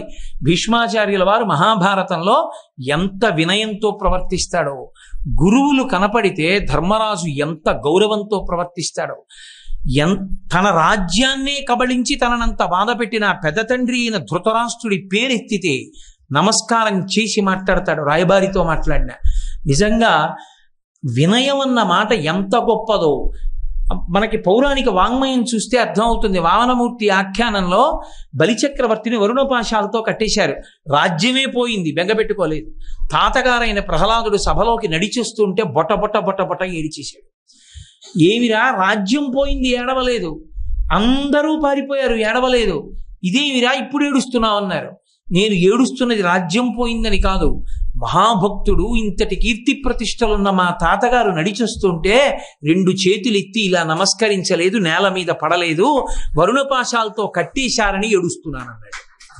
అంతటి వినయానికి మారుపేరు ఈ దేశం, అంతటి వినయ సంపత్తి కలిగినటువంటి వాళ్ళు. కాబట్టి మహానుభావుడైనటువంటి హనుమ ఈయేష సంకల్పం చేసి ఆ ధైర్యం అటువంటిది. నాకు అండ రామచంద్రమూర్తి, ఆయన శక్తి ఉండగా నేను ఎందుకు దాటలేను? ఈ ధైర్యంతో ప్రారంభం చేశారు. ఏ కార్యం ప్రారంభం చేసినా భక్తితో, వినయంతో, సత్వగుణంతో ప్రారంభం కావాలి. ఏదో ఒక సంకల్పం చేసేసి ఇంకక్కడి నుంచి నేను ఇలా అనుకుంటున్నాను అని టంకు వేయడం కాదు. సంకల్పాన్ని భగవంతుని యొక్క అనుగ్రహంగా స్వీకరించగలగాలి. ఈశ్వరుడు నన్ను అనుగ్రహించి నాకు ఈ సంకల్పాన్ని ఇచ్చాడు అని ప్రారంభం చేయవలసి ఉంటుంది. దృష్టి అన్న మాటకు అర్థం ఏంటంటే, సాధారణంగా ఏదైనా ఒక మంచి పని మీద బయలుదేరగానే మీరు ఒక సంకల్పం చేసి ఆ సంకల్పాన్ని కార్యరూపంలోకి తీసుకురావడం ప్రారంభం చెయ్యగానే మీ ప్రయత్నం లేకుండా వచ్చేది ఏది అంటే కాళ్ళకి నమస్కారం చేయడం ప్రారంభం. ఎదుటివాడు మీ దగ్గర వంగి మీ పాదములు ముట్టుకున్నాడో ఉత్తర క్షణంలో పైకొచ్చేది ఏది అంటే అహంకారం. నా అంతవాణ్ణి ఇక నేను ఒకడికి నమస్కారం చేసేది ఏమిటనిపిస్తుంది.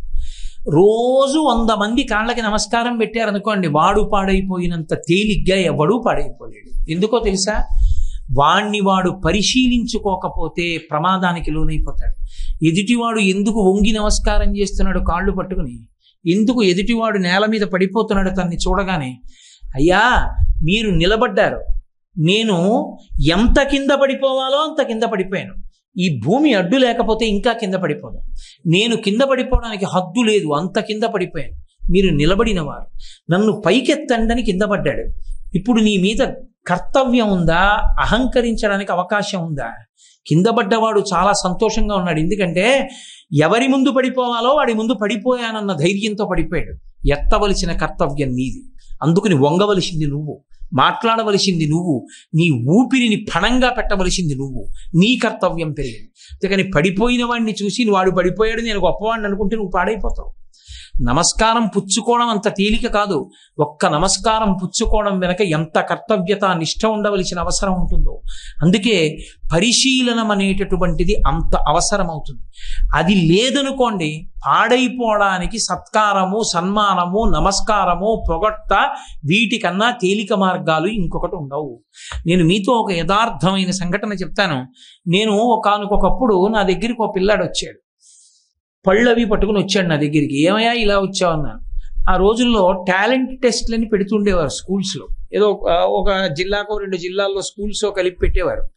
నాకు అందులో ఫస్ట్ వచ్చిందండి, అందుకని చెప్పి వచ్చాను, నమస్కారం పెట్టాను. చాలా సంతోషం నాయన, ఇవాళ ఏ ప్రజ్ఞ చూపించావో అదే ప్రజ్ఞ నువ్వు పబ్లిక్ ఎగ్జామినేషన్లో కూడా చూపించి ఇలాగే విజయం సాధించి నా దగ్గరికి రావాలన్నాను. అతను ఏమన్నాడో తెలుసా నాతో?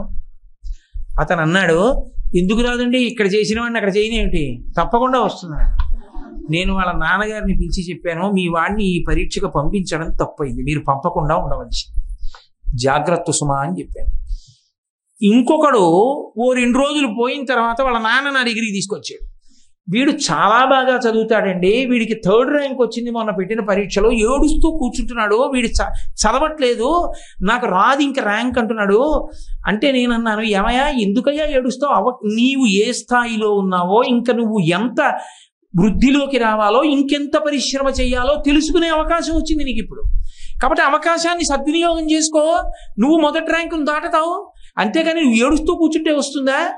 ఎంత నువ్వు ఇంకా శ్రమ పడితే వస్తుందో నీకు తెలిసిపోయింది. ఇప్పుడు ఇది ఎంత అదృష్టం నీకు, ఉపయోగించుకోవే అవకాశం అన్నాను. వాడికి ఏమర్థమైందో ఆ మాట, వాడు కళ్ళు తుడుచుకుని నిజమండి అన్నాడు అని వెళ్ళిపోయాడు. మీరు నన్ను నమ్మండి, నేను యథార్థం చెప్తున్నా. ఫస్ట్ ర్యాంక్ వచ్చిందని చెప్పి నా దగ్గరికి వచ్చినటువంటి పిల్లవాడు అసలు రాష్ట్రం మొత్తం మీద మొదటి 1000 ర్యాంకుల్లో లేడు. 3వ ర్యాంక్ వచ్చిందని ఏడ్చినటువంటి పిల్లవాడు రాష్ట్రం మొత్తం మీద వచ్చినటువంటి మొదటి 5 ర్యాంకుల్లో ఉన్నాడు ఆ రోజుల్లో. అంటే మనిషి దేనికి పాడైపోతాడు అంటే, ఒక్క సత్కారం, ఒక్క సన్మానం, ఒక కితాబ్ లభించింది అనుకోండి, నువ్వు ఇంతటి వాడివి అన్నారు అనుకోండి, పాడైపోతాడంతే. అవును నాదే ఇదంతా అంటాడు. అన్నిటికన్నా చాలా జాగ్రత్తగా పరిశీలించుకోవలసింది ఏదో తెలుసు. అందుకే పిల్లలకి రామాయణం చెప్పి తీరాలంటాను నేను. ఎందువల్ల అంటే ఒక్కటే కారణం, పరదేవత అన్నది ఒకటి ఉంది. యశస్విని అని పేరు ఆవిడికి. ఆమెకున్న గొప్ప లక్షణం ఏమిటంటే, ఆమె అనుగ్రహించాలనుకుంటే ఆమె మొదట చేసే పని ఏది అంటే విశేషమైన కీర్తినిస్తుంది. కీర్తినిచ్చి తన బిడ్డని చూసుకొని మురిసిపోతుంది. ఆ కీర్తి పొందడానికి ఏ విభూతి కావాలో ఆ విభూతి వాడిలో ప్రవేశపెడుతుంది. వాడు 10 మంది వాడిని చూసి నమస్కరించేట్టు, 1000 మంది వాడి గురించి చెప్పుకుని మురిసిపోయేటట్టు, ఆయన ఎంత మంచివాడండి అనేటట్టు చేస్తుంది. అలా అనేటట్టు చేస్తే అది చెవిన పడింది అనుకోండి, ఇంతమంది పొగుడుతున్నారు, ఇంతమంది నమస్కరిస్తున్నారు, ఇంతమంది నన్ను గౌరవిస్తున్నారు అన్ననాడు అలా తను తయారైతే సంతోషిస్తున్నది ఒక ఆవిడ ఉంది. ఆవిడ ఈ విభూతినిచ్చింది. అమ్మా, నన్ను ఇంత కీర్తివంతుడుగా చూడాలని నాకు ఈ విభూతినిచ్చావా? అమ్మా నీకు నమస్కారం. ఇదంతా నువ్వు ఇచ్చినటువంటి శక్తి. నువ్వు ఇచ్చి ఉండకపోతే నేనేమి చేయగలనమ్మా అని ఒక మాట అన్నాడు అనుకోండి, ఏ ఇబ్బంది రాదు. ఎన్ని పొగట్టలైనా కానీ వాడినేం బంధించవు, ఎన్ని సత్కారములు కానివ్వండి వాడినేం పాడు చేయవు. ఇదంతా నాదే అని ఒక్క మాట అన్నాడు అనుకోండి, అయితే నీదే అని అమ్మవారు అందనుకోండి, అయిపోయింది అంతే. నేను మీతో ఒక్క మాట చెప్తాను, నేను యథార్థం మనవి చేస్తున్నాను మీతో. ఇప్పుడు నేను ఉపన్యాసం చెప్తున్నాను, నేను ఇంత విశాలంగా కూర్చున్నాను, మీరు అంత ఇరుగ్గా కూర్చున్నారు. 2.5 గంటల పాటు అలా కూర్చుంటున్నారంటే నేను చెప్పేది వినాలన్న కుతూహలంతో మీరు కూర్చుంటున్నారు. సభ అయిపోయిన తర్వాత ఈ ఉపన్యాసం అంతా నేనే చెప్పానని గుండెల మీద చెయ్యేసుకున్నాను అనుకోండి, అంతకన్నా అసంబద్ధమైన విషయం ఇంకోటి ఉంటుందా? నేను ఇవాళ అసలు గట్టిగా రామాయణాన్ని ముట్టుకోలేదు. వేదిక మీదకి వచ్చాను ఉపన్యాసానికి. అయినా సరే నేను ఏ విషయం గురించి మాట్లాడాలన్న దాన్ని ఒక క్రమ పద్ధతిలో నాకు జ్ఞాపకం వచ్చేటట్టుగా చేసి, నా బుద్ధిని ప్రచోదనం చేసి, ఆ వచ్చినటువంటి ఆలోచనల్ని ఒక క్రమమైనటువంటి పద్ధతుల్లో వాక్కులుగా మార్చడానికి ఎక్కడో నా మూలాధార చక్రం దగ్గర బయలుదేరినటువంటి వాయువు పైకొచ్చి సహస్రారాన్ని తగిలి పైకి వెళ్ళడానికి అవకాశం లేక వెనక్కి వచ్చేస్తే, నోట్లోకి వచ్చినటువంటి ఆ వాయువుని నాలుక వేగంగా కదిలి నొక్కితే సొట్టలు పడినటువంటి అక్షరములు పదములు, ఈ పదములు వాక్యములు, ఈ వాక్యములు భావాన్ని పట్టుకుని పైకొచ్చి మీ చెవులలోకి వెళ్ళి నేను అనుకున్నది మీకు అర్థమై మీరు అందరూ కూడా మేము మంచి మాటలు విన్నామని సంతోషించేటట్టు చేసి నేను మాట్లాడానన్న కీర్తి నాకు కట్టబెట్టిన తల్లి వేరొకటి ఉంది. ఆ తల్లి అనుగ్రహం లేని నాడు నాకు భావ ప్రచోదనం అవుతుందా, నోట మాట వస్తుందా? ఈ రెండు చేసిన తల్లి ఒక తల్లి ఉంది. ఆ తల్లి ఎవరో, ఆ తల్లికి నేను కృతజ్ఞుడను. నేను మాట్లాడింది మైక్ ఎలా మాట్లాడుతుందో ఆ తల్లి మాట్లాడితే ఈ ఉపాధి మాట్లాడుతుంది. పలికిడిది భగవతమట పలికించు విభుండు రామభద్రుండట నీ పలికిన భవహరమగునట పలికిత వేరుండు గాథ పలుకగనేలా అన్నారు 12 స్కంధాలు ఆంధ్రీకరించిన పోతన గారు. కాబట్టి ఎవడు ఏదైనా సాధించచ్చు, కానీ సాధించిందంతా నేనే అంటే మాత్రం ప్రమాదం వస్తుంది. అక్కడ భక్తి పోకూడదు. సన్మాన సత్కారములను విడిచిపెట్టగలగాలి. స్వీకరించను అన్నారనుకోండి మళ్ళీ ఉపద్రవం వస్తుంది, నొచ్చుకుంటారు. తాను ఏవి దానితో స్పర్శ లేని రీతిలో పుచ్చుకోగలగాలి. స్పర్శ లేని రీతిలో పుచ్చుకోవడం అంటే చేతికి నూనె రాసుకొని పనసకాయ కొట్టినట్టు ఉండాలి. చేతికి నూనె రాసుకొని పనసతనం ఒలిచాడు, ఏమంటుకుంటుంది? చేతికి ఏమీ అంటుకోదు. చేతికి నూనె ఉంది. సత్కారం పుచ్చుకునేవాడు ఒంటికి నూనె రాసుకుని పుచ్చుకోవాలంటే నిజంగా నూనె రాసుకోమని కాదు, సత్కార సభలో పలుకుతున్న పలుకులను ఇవన్నీ ఆవిడవి. ఆవిడ అనుగ్రహం వల్ల ఈ కీర్తి అమ్మా నీకు చెందుతాయి. ఇవన్నీ తెలియక నాకు ఇస్తున్నారు అని రీడైరెక్టెడ్ టు అని అడ్రస్ రాసి పోస్ట్ మాస్టర్ పంపించేసినట్టు పుచ్చుకున్నవన్నింటినీ కూడా మళ్ళీ తిరిగి పరదేవతకి అంకితం చేసేసాడు అనుకోండి, ఏ ఉపద్రవం ఉండదు. తను అలాగే ఉంటాడు, వినయంగా హాయిగా ఉంటాడు, సంతోషంగా, మొయ్యడానికి ఏమి ఉండవు, తేలిగ్గా ఉంటాడు. కొత్తవన్నీ తగిలించుకున్నాడు అనుకోండి, బరువు ఎక్కువై కింద పడిపోతాడు. దీన్ని దాటడం చాలా కష్టం, అంత తేలికైన విషయం కాదది. అందున ప్రత్యేకించి మనుష్యుడు తేలికగా లొంగిపోయేది ఏది అంటే భోగము అన్న మాటలో ఇంద్రియముల యొక్క సుఖాన్ని దాటి వెళ్ళడం అనేటటువంటిది సాధ్యము కానే కాదు. ఇంద్రియములు బలంగా లాగేస్తుంటాయి మనిషిని. ఆ సత్కారము, ఆ ఉత్సాహము, అప్పటికి పొందేటటువంటి ఆ మన్నన కోసం కానీ ఆగిపోయాడా, ఇక ముందుకెళ్ళలేడు. ఇంత బయలుదేరారు స్వామి హనుమ. సముద్రుడు తనలోనే ఉన్నటువంటి మైనాక పర్వతాన్ని పిలిచి ఒక మాట అన్నాడు, ఏమయ్యా నువ్వు నాలోనే ఉన్నావు, తిర్యగూర్ధ్వమదశ్చైవా శక్తి వీక్షమాణ, నువ్వు పైకి కిందకి కూడా పెరగగలిగినటువంటి శక్తి ఉన్నటువంటి వాడివి. పాతాళస్యాప్రమేయస్య ద్వారమావృత్య తిష్టసి, పాతాళంలోంచి పైకొచ్చేటటువంటి రంధ్రానికి అడ్డంగా ద్వారం పడ్డట్టుగా పడ్డావు. పైన వెళ్ళిపోతున్నటువంటి వాడు మహానుభావుడు హనుమ వెళ్తున్నారు. ఎవరి కార్యం మీద? రామకార్యం మీద పెడుతున్నారు. ఆ రాముడి వంశంలో పుట్టినటువంటి సగరులున్నారే, అహం ఇక్ష్వాకునాథేన సగరైన వివర్ధత ఇక్ష్వాకు సచివశ్చాయం నవసీదితుమర్హతి. ఆ ఇక్ష్వాకు వంశంలో పుట్టినటువంటి సగర చక్రవర్తి యొక్క కుమారులు తవ్వినటువంటి గోతులలోకి వచ్చి నీళ్లు నిలబడితే సాగరములయ్యాయి. ఆ ఇక్ష్వాకు వంశంలో పుట్టిన పరమధర్మాత్ముడైన రామచంద్రమూర్తి యొక్క భార్య అపహరింపబడితే ఆమె జాడ కనిపెట్టడానికి నిస్వార్థ బుద్ధితో వెడుతున్నటువంటి హనుమకి సత్కరించి ఆయనని ఆదరించకపోతే నువ్వు లోపల ఉండి ప్రయోజనం ఏమిటి? కాబట్టి నువ్వు పైకి లే అన్నాడు. ఆయనకో భయం ఉంది, పైకి లేస్తే రెక్కలున్న ఇంద్రుడు కత్తిరించేస్తాడు. అయినా సరే ప్రత్యుపకారం కోసం పైకి లేచిపోయాడు. పైకి లేచిపోతే వచ్చేస్తున్నారు హనుమ. అది సూర్యోదయం, మంచి బంగారు శిఖరాలతో లేచాడు, సూర్యకిరణాలు పడ్డాయి. వాల్మీకి మహర్షి ఏమి వర్ణించారో నిజంగా. ఆ సముద్రంలోంచి ఆ శిఖరాలు, మైనాక శిఖరాలు ఇలా పైకి లేస్తుంటే అవి తీగలతోటి, కొమ్మలతోటి, చెట్లతోటి పైకి లేస్తుంటే శాతకుంభమై శృంగై సఖిన్నర మహోరగై అన్నారు. అవి బంగారు శిఖరాలు ఇన్ని చెట్లతో, తేనెపట్లతో, ఇన్నిటితో పైకి లేచాయి. ఎవరైనా ఏమంటాడు, ఇంత దూరం వచ్చాను, అమ్మయ్యా చెట్లు కనబడ్డాయి, బంగారు శిఖరాలు కనబడ్డాయి, కాసేపు ఆగి కొంచెం తేనె తాగుతానంటాడు, 2 పళ్ళు తింటానంటాడు. ఆయన మధ్యే లవణతో యస్య విఘ్నోయమితి నిశ్చయ, సముద్రం మధ్యలోంచి బంగారు శిఖరం పైకి ఎలా వచ్చింది, కాబట్టి ఇది నాకు విఘ్నం, ఈ కార్యక్రమాన్ని నేను అంగీకరించను, దీని మీద నేను ఆగడాన్ని ఒప్పుకోనన్నారు.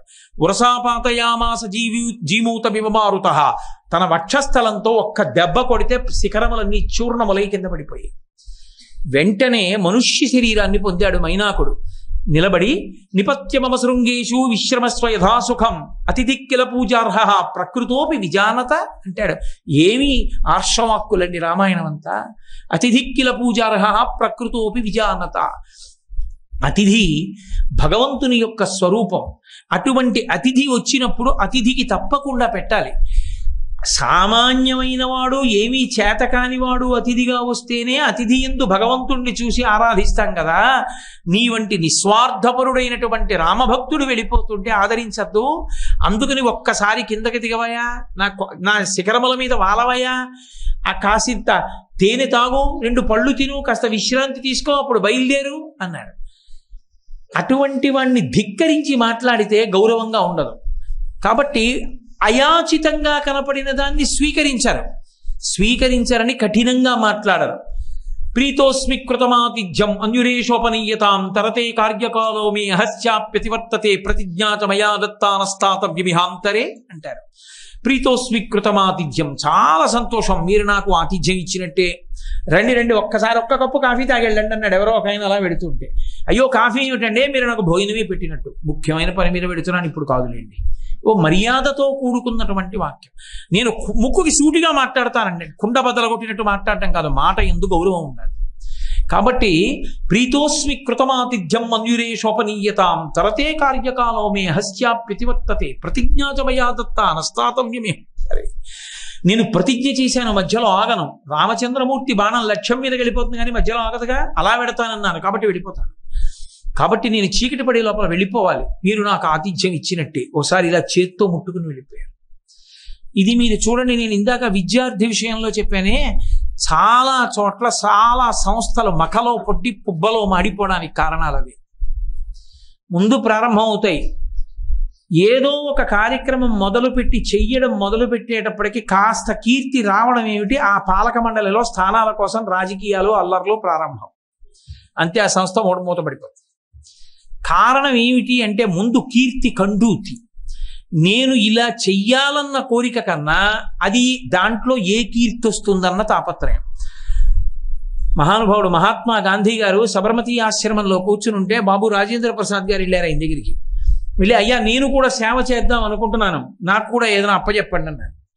గాంధీ గారు రాట్నం ఉడుకుతూ తల కూడా ఎత్తకుండా రాజేంద్ర ప్రసాద్ వంక చూసి, కుష్ఠరోగుల యొక్క పాయిఖానా తుడవండి, వాళ్ళ మలమూత్రాలు ఎత్తండి అన్నారు. అయ్యి బాబాయ్ అదా అని వేళ్లు విరవలేదు. ఆ రోజు నుంచి మళ్ళీ గాంధీ గారు చెప్పే వరకు రోజు కుష్ఠరోగుల యొక్క పాయిఖానాలో ఉన్న మలమూత్రములను తుడిచారు రాజేంద్ర ప్రసాద్ గారు. అటువంటి సేవా దృక్పథం కలిగిన వాళ్ళు కాబట్టి వాళ్ళు అలంకరించిన పదవులకు వన్నె తెచ్చారు. వాళ్ళు రాజనీతి శాస్త్రజ్ఞులై నిలబడ్డారు, రాజకీయవేత్తలై బ్రతకలేదు, రాజనీతి శాస్త్రజ్ఞులై దేశానికి కీర్తి తెచ్చారు. కాబట్టి మనిషికి నిజంగా ఒక పని చేసేటప్పుడు కీర్తి కండూతి పట్టుకుందా, ఆ పని చేయడానికి ఎవడో ఒకడు పొగడకపోతే ఆ పని చేయలేడు. ఆ పని చేసేటప్పుడు ఆ పని ఎందుకు చేస్తున్నాడు అంటే ఆ పని తన సంకల్పం కనుక చేస్తున్నాడు, అంతే, తన అభ్యున్నతి కొరకు చేస్తున్నాడు. అది ఎవరో చూసి ఏదో తనని గుర్తించాలని చేసేది కాదు. ఈ భావన ఉన్నప్పుడు ఆయన వెళ్ళిపోతుంటే వెనక కీర్తి ఆయన అనుసరిస్తుంది. కీర్తి రాకుండా ఉండదు, వస్తుంది, కానీ దాంతో ఆయనకి పట్టింపు లేదు. చాలా మంది నిరాడంబరులుగా ఎందుకు మిగిలిపోగలుగుతారో తెలుసా? ఆ ఒక్క కారణానికి. నిరాడంబరులుగా ఎందుకు మిగిలిపోగలుగుతారంటే తన కీర్తికి తనకి సంబంధం పెట్టుకోరు. తన సంకల్పాన్ని తన కార్యక్రమాన్ని తాను చేసుకుంటూ వెళ్ళిపోతుంటాడు ఈశ్వరుణ్ణి నమ్మి. తన వెంటపడిన కీర్తితో తాను తగులుకున్నాడు అనుకోండి, నేనింత కీర్తివంతుణ్ణి, నేను ఇలా ఉండడమా అన్న ఆలోచన వచ్చేస్తుంది. అది ఈశ్వరానుగ్రహం. అది మా తల్లి నేను కీర్తివంతుడని సంతోషిస్తాను అని తన జీవితం ఏమిటో తాను అలాగే ఉండాలనుకున్నాడు అనుకోండి, తనలో ఏ డాబు ఉండదు, ఏ దర్పం ఉండదు, ఎప్పుడూ ఎలా ఉన్నాడో అలాగే ఉంటాడు. మహానుభావుడు లాల్ బహదూర్ శాస్త్రి గారిని కాశ్మీర్ వెళ్ళి అక్కడ ఏదో ముఖ్యమైన కార్యం చక్కబెట్టమంటే ప్రధానమంత్రిగా ఉన్న జవహర్లాల్ నెహ్రూ గారు ఆయన తటపటాయిస్తున్నారు. ఏమి తటపటాయిస్తున్నావు శాస్త్రిజీ అని అడిగారు. అడిగితే నాకు వెళ్ళడానికి అభ్యంతరం లేదు, కార్యం చేయడానికి అభ్యంతరం లేదు, కానీ నాకు అక్కడ చలి తట్టుకోవడానికి తగినటువంటి మంచి ఉన్ని కోటు లేదు అని చెప్పుకున్నారు. సంకల్పం, ఒక పని చేస్తే సేవ, అంతే. ఇలా మంత్రి పదవికి రాజీనామా చేస్తే తిరిగి బస్సులో ఇంటికి వెళ్ళిపోయారు, కారులో కూడా వెళ్ళలేదు.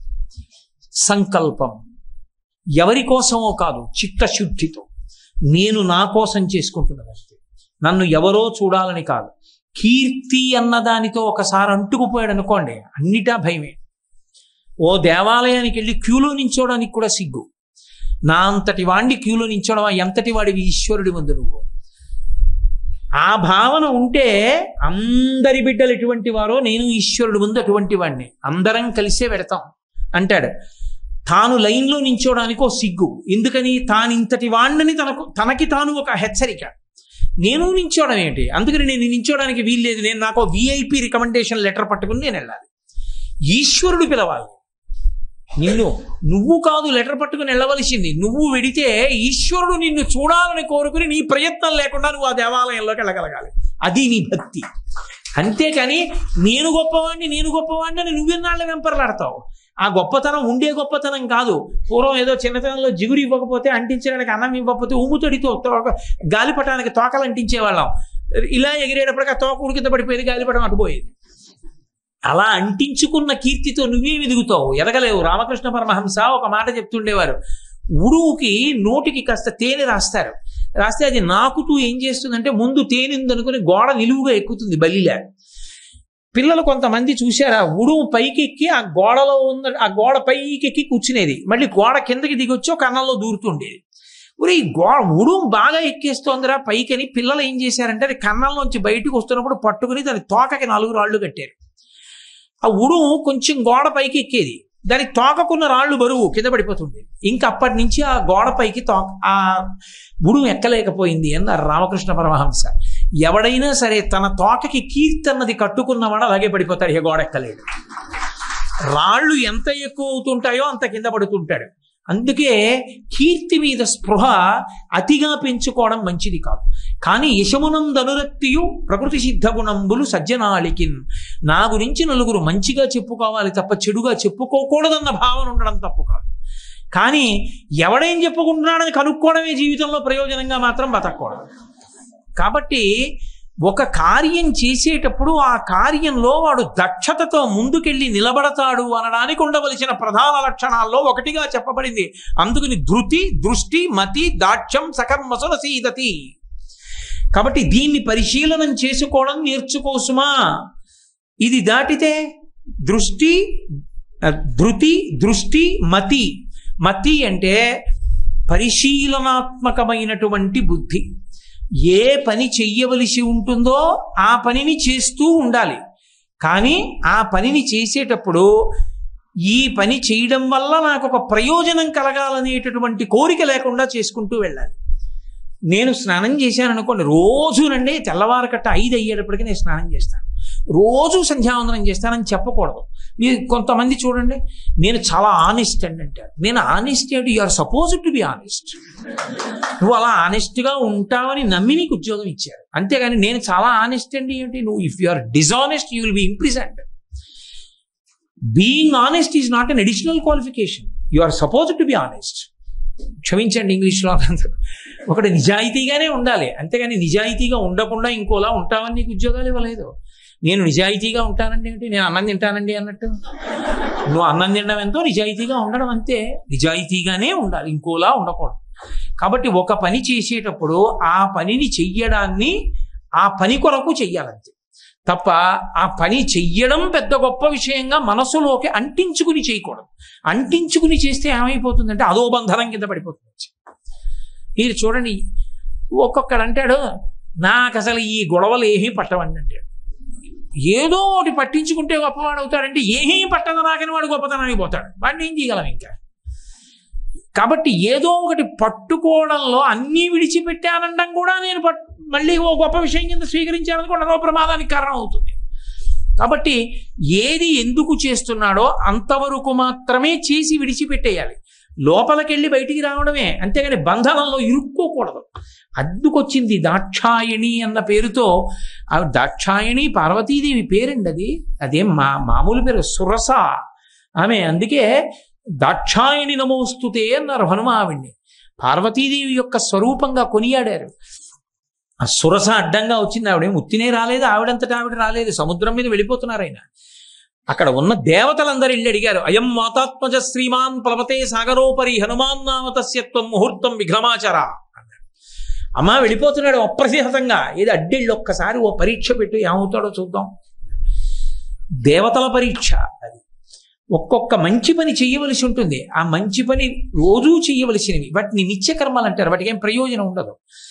ఓ స్నానం చేయడం, ఓ శుభ్రమైన బట్టలు కట్టుకోవడం, ఓ పెద్దవాళ్ళు కనబడితే నమస్కారం చేయడం. చూసారా నేను ఎలా పెట్టానో నమస్కారం అనకూడదు, అలా పెట్టాలి అంతే. మహానుభావుడు వెళ్ళిపోతున్నారు, చూడమ్మా ఓ పరీక్ష పెట్టు అన్నాడు. సురస అడ్డొచ్చింది. ఆవిడ చమత్కారమైన మాట అంది, అహం త్వాం భక్షయిష్యామి ప్రవిషేదం అమాననం. నేను దీన్ని తింటాను, నువ్వు నా నోట్లోకి రా. అలా అంటారా ఎవరైనా? నేను యాపిల్ పండు నెట్టుకుని ఓ యాపిల్ పండు నేను తింటాను, నా నోట్లోకి రా అంటానా? యాపిల్ పండు నేను పెట్టుకోవాలి నోట్లో. అంటే ఆవిడ బుద్ధి పరిశీలనం చేస్తోంది, ఎంతవరకు నిలబడగలడు. అక్కడ మహర్షి ఒక అద్భుతమైన మాట వేశాడు. ప్రహృష్టవదన శ్రీమాన్ ఇదం వచనమబ్రవీత్ అన్నాడు. ప్రహృష్టవదన శ్రీమాన్. లోకంలో కార్యం ఒకటి మొదలు పెట్టినప్పుడు అన్నీ కలిసి వస్తుంటే పొంగిపోతారు, చేసేస్తారు కార్యం. ప్రతికూలంగా ఒకటి వచ్చింది అనుకోండి, వెంటనే బెంగ పెట్టేసుకుని ఏమిటో ఏం తప్పు చేసామంటారా, ఎక్కడ పొరపాటు జరిగిపోయిందంటారా అని ఇంకా కుందిపోయి మృత్పిండ మట్టి ముద్ద ఎలా పడిపోతే పైకి లేవదో అలా పడిపోతారు. కాదు, అసలు మనిషి ప్రహృష్టంగా సంతోషంగా నిలబడ్డం అనుకూలమైన వచ్చినప్పుడు కాదు. మైనాకుడు వస్తే సంతోషంగా ఉండడం గొప్ప కాదు, ప్రతికూలమైంది వచ్చినప్పుడు కూడా అంతే స్థిరంగా నిలబడి ఆలోచించగలిగినటువంటి బుద్ధి ఉండాలి. కుంగిపోయాడు అనుకోండి, అసలు ఆలోచన నిలబడదు. ప్రహృష్ట మంచి సంతోషంతో అలా నిలబడగలిగిన వాడు ఎవరుంటాడో వాడొక్కడే అది తట్టుకోగలడు తప్ప ఇతరులకు సాధ్యం కాదు. ఎక్కడో యుద్ధ భూమిలో ఉండిపోయిన వ్యక్తిని బిజు పట్నాయక్ విమానంలో వెళ్ళి తీసుకురాలి ఆ రోజుల్లో? ఎలా సంభవం అవుతుంది అంటే ప్రహృష్టవదన శ్రీమాన్, వాళ్ళ అన్నిటినీ దాటి ఆ ప్రహృష్టవదనంతో, ఆ బుద్ధి వికాసనంతో అలా నిలబడగలరు కొంతమంది. అది ఈశ్వర కృప, అది సంకల్ప శుద్ధి. అందుకే ఆవిడొచ్చి అడిగితే ఆయన మాట్లాడతారు హనుమ. కానీ మాట్లాడడం మొదలు పెడితే అర్థం బర్థం లేకుండా మాట్లాడడం ఉండదు.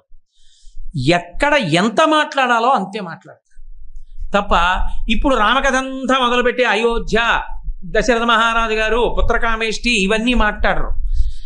ఎంత సూక్ష్మంగా మాట్లాడతారంటే రామో దాశరథిర్నామ ప్రవిష్టో దండకాననం లక్ష్మణేన సహభ్రాత వైదేహ్యా చాపి భార్యయా అథవా మైథిలీం దృష్ట్వా రామంచా క్లిష్టకారిణం ఆగమిష్యామితే వక్త్రం సత్యం ప్రతిశృణోమితే. 2 శ్లోకాలంతే. అమ్మా, అయోధ్యానగరాన్ని పరిపాలించే రామచంద్రమూర్తి దండకారణ్యానికి వస్తే ఆయన భార్య సీతమ్మ అపహరించి తీసుకుపోయారు. నేను ఆమె జాడ కనిపెట్టడానికి ఎడుతున్నానమ్మా, ఆమె జాడ కనిపెట్టి రామచంద్రమూర్తికి చెప్పి నీ నోట్లోకి వచ్చేస్తాను. అలా కుదరదబ్బాయి, నా నోట్లోకి రావాల్సింది. అయితే అమ్మా, నీ నోట్లోకి పట్టగలిగినంత నోరు పెంచుకో. ఆయన పెరిగారు, ఆవిడ పెరిగింది, ఆయన పెరిగారు, ఆవిడ పెరిగింది. ససించప్యత్మనక్కాయం బభూవ అంగుష్టమత్రక. ఒక్కసారి బొటన వేలంత సూక్ష్మరూపాన్ని ధరించి లోపలికి వెళ్ళి బయటకు వచ్చేసారు. అమ్మా, లోపలికి కదురమ్మన్నా వచ్చాను, బయటకు వచ్చాను. కాబట్టి ఇప్పుడు నువ్వు అడిగిన కోరిక నేను తీర్చేశాను కాబట్టి అమ్మా నేను బయలుదేరచ్చా అన్నారు. అర్ధసిద్ధ్యై హరిశ్రేష్ఠ గచ్చ సంయేధాసుకం సమానైశ్వైదేహీం రాఘవేణ మహాత్మన. ఏమి బుద్ధి బలం రా నాయన. అకస్మాత్తుగా చిన్నవాడి అయిపోయి నోట్లోకి వచ్చావు, బయటికి వెళ్ళిపోయావు అంటే చిక్కుకోకుండా నేను ఇది చేశానన్న భావన లేకుండా చెయ్యవలసినది చేసి వెళ్ళిపోతూ ఉంటాడు. కాబట్టి సీతమ్మని చూశావన్న కీర్తి, సీతారాముల్ని కలిపావన్న కీర్తి నీకు దక్కుతుంది, వెళ్ళిరా. దాక్షాయిణి నమోస్తుతే అన్నారంతే. అమ్మా, నువ్వు కోరినట్లు లోపలికి వచ్చాను తల్లి దాక్షాయిణి, నీకు నమస్కారం అన్నారు, బయలుదేరిపోయారు. ఇది ధృతి, దృష్టి, మతి అంటారు. మతి అన్న మాటకు అర్థం ఏంటంటే పరిశీలనాత్మకంగా జాగ్రత్తగా గమనిస్తూ చెయ్యవలసినటువంటి పనులు చేసుకుని వెళ్ళిపోతూ దాని వలన ఒక ఫలితాన్ని కోరకుండా ఉండడం.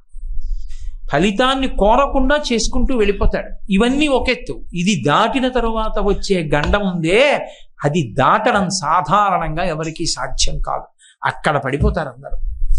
అక్కడ పడిపోయి ఇక లేవలేకపోతారు. అందుకే మహాత్ముల కోవలోకి చేరడానికి పెనుగండం ఎక్కడొస్తుంది అంటే ఎవరికైనా అక్కడే వచ్చేస్తుంది. మహాత్ముల కోవలోకి చేరడం కాదండి, ఎవరి కోరిక తీరడానికి అడ్డైనా అక్కడే ఉంటుంది. అదే దాక్ష్యం.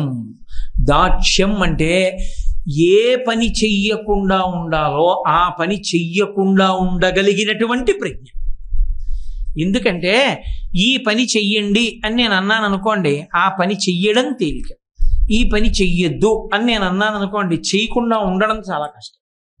మీరు నా మాట పట్టుకున్నారో లేదో. మీరు రోజు స్నానం చేసో అగరత్తు ఈశ్వరుడి దగ్గర పెట్టండి, మీకు ఇబ్బంది ఉండదు అని నేను అన్నాను అనుకోండి, చాలా తేలిక. స్నానం చేసో అగరత్తు వెలిగించి ఆయనకి చూపించేసి అక్కడ పెట్టేసి వెళ్ళిపోవచ్చు. మీరు మాత్రం ఒక 11 రోజుల పాటు కోతిని గుర్తు తెచ్చుకోకూడదు అని నేను అన్నాను అనుకోండి, అదే గుర్తొస్తుంది. 11 రోజులు జీవిత పర్యంతంలో కోతిని గుర్తు తెచ్చుకోకుండా 11 రోజులు గడపడం సాధ్యం కాదు. ఎందుకో తెలుసా? అది మనసు యొక్క పెనుబలహీనత. ఏది నిషిద్ధమో, దేని జోలికి వెళ్ళకూడదో దాని జోలికి వెళ్ళడాన్నే అది ఇష్టపడుతుంది. మీరు అందుకే చూడండి, పసితనం నుంచి రే నీకెందుకు రా పెద్దవాళ్ళ మాటలు వెళ్ళిపో అన్నారనుకోండి, వాడు అదే వినడానికి ప్రయత్నిస్తాడు. ఒరే నువ్వు అది చూడకు అన్నారనుకోండి, వాడు అదే చూస్తాడు. నువ్వు ఇది చెయ్యకు, అదే చేయడానికి ప్రయత్నిస్తాడు. అంటే ఇవాళ లోకంలో చూడకూడనివి, వినకూడనివి, చేయకూడనివి, అలా చెప్పవలసినవి ఏవి లేవేమో అని నేను అనుకుంటున్నాను. ఇప్పుడు అన్నీ అందరికీ అందుబాటులోకి వచ్చేసాయి. కాబట్టి నిషిద్ధ కర్మ ఏది చెయ్యవద్దో అది చెయ్యకుండా ఉండడానికి చాలా చాలా నిగ్రహం ఉండాలి. అసలు ఎవడి వైఫల్యమైనా అక్కడే ఉంటుంది. ఇప్పుడు 50 మంది పిల్లలు ఒక తరగతి గదిలోనే చదువుకున్నారు. ఒక వర్షం పడినప్పుడు ఎలా పడుతుందో ఒక ఉపాధ్యాయుడు పాఠం చెప్పినప్పుడు అలాగే చెప్తారు. ముందు బెంచీలో ఒకడికి వినపడేటట్టు పక్కవాడికి వినపడకుండా పాఠం చెప్పరు, అలాగే చెప్తారు. కానీ ఒకడు వృద్ధిలోకి వచ్చి ఒకడు వృద్ధిలోకి రాలేదు అంటే కారణం ఏమిటంటే ఒకడు దృష్టి పాఠం మీదే పెట్టి వింటున్నాడు, ఒకడు పాఠం వింటున్నాడు కానీ మనసు ఎక్కడో ఉంది, వాడికి పాఠం లోపలికి చేరలేదు. ఒకడు తెల్లవారుజామున 4 గంటలకి నేను లేవాలి అని అలారం పెట్టుకుంటాడు. ఒక నోరు లేని ఒక చిన్న యంత్రం తెల్లవారుజామున 4 గంటలకి నేను లేవాలి నువ్వు గంట కొట్టు అని అక్కడ పెడితే అది రాత్రంతా పనిచేసి తెల్లవారుజామున ఖచ్చితంగా 4 అయ్యేటప్పటికి గంట కొడుతుంది లెమ్మని. దాని పీక నొక్కి పడుకుంటే ఎంత దారుణం. అది నిషిద్ధ కర్మ. నువ్వు పెట్టింది ఎందుకు? అలారం, దాని పేరు అలారం, ప్రమాదం.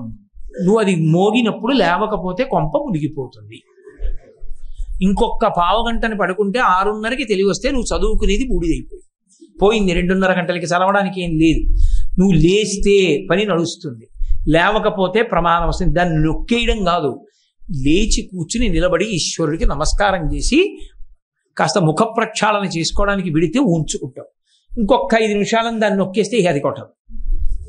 దానికి అలవాటు ఉండదు, మనకుంటుంది కానీ దానికి ఉండదు. నిషిద్ధ కర్మ జోలికి వెళ్లకుండా ఉండడం అంత తేలిక విషయం కాదు.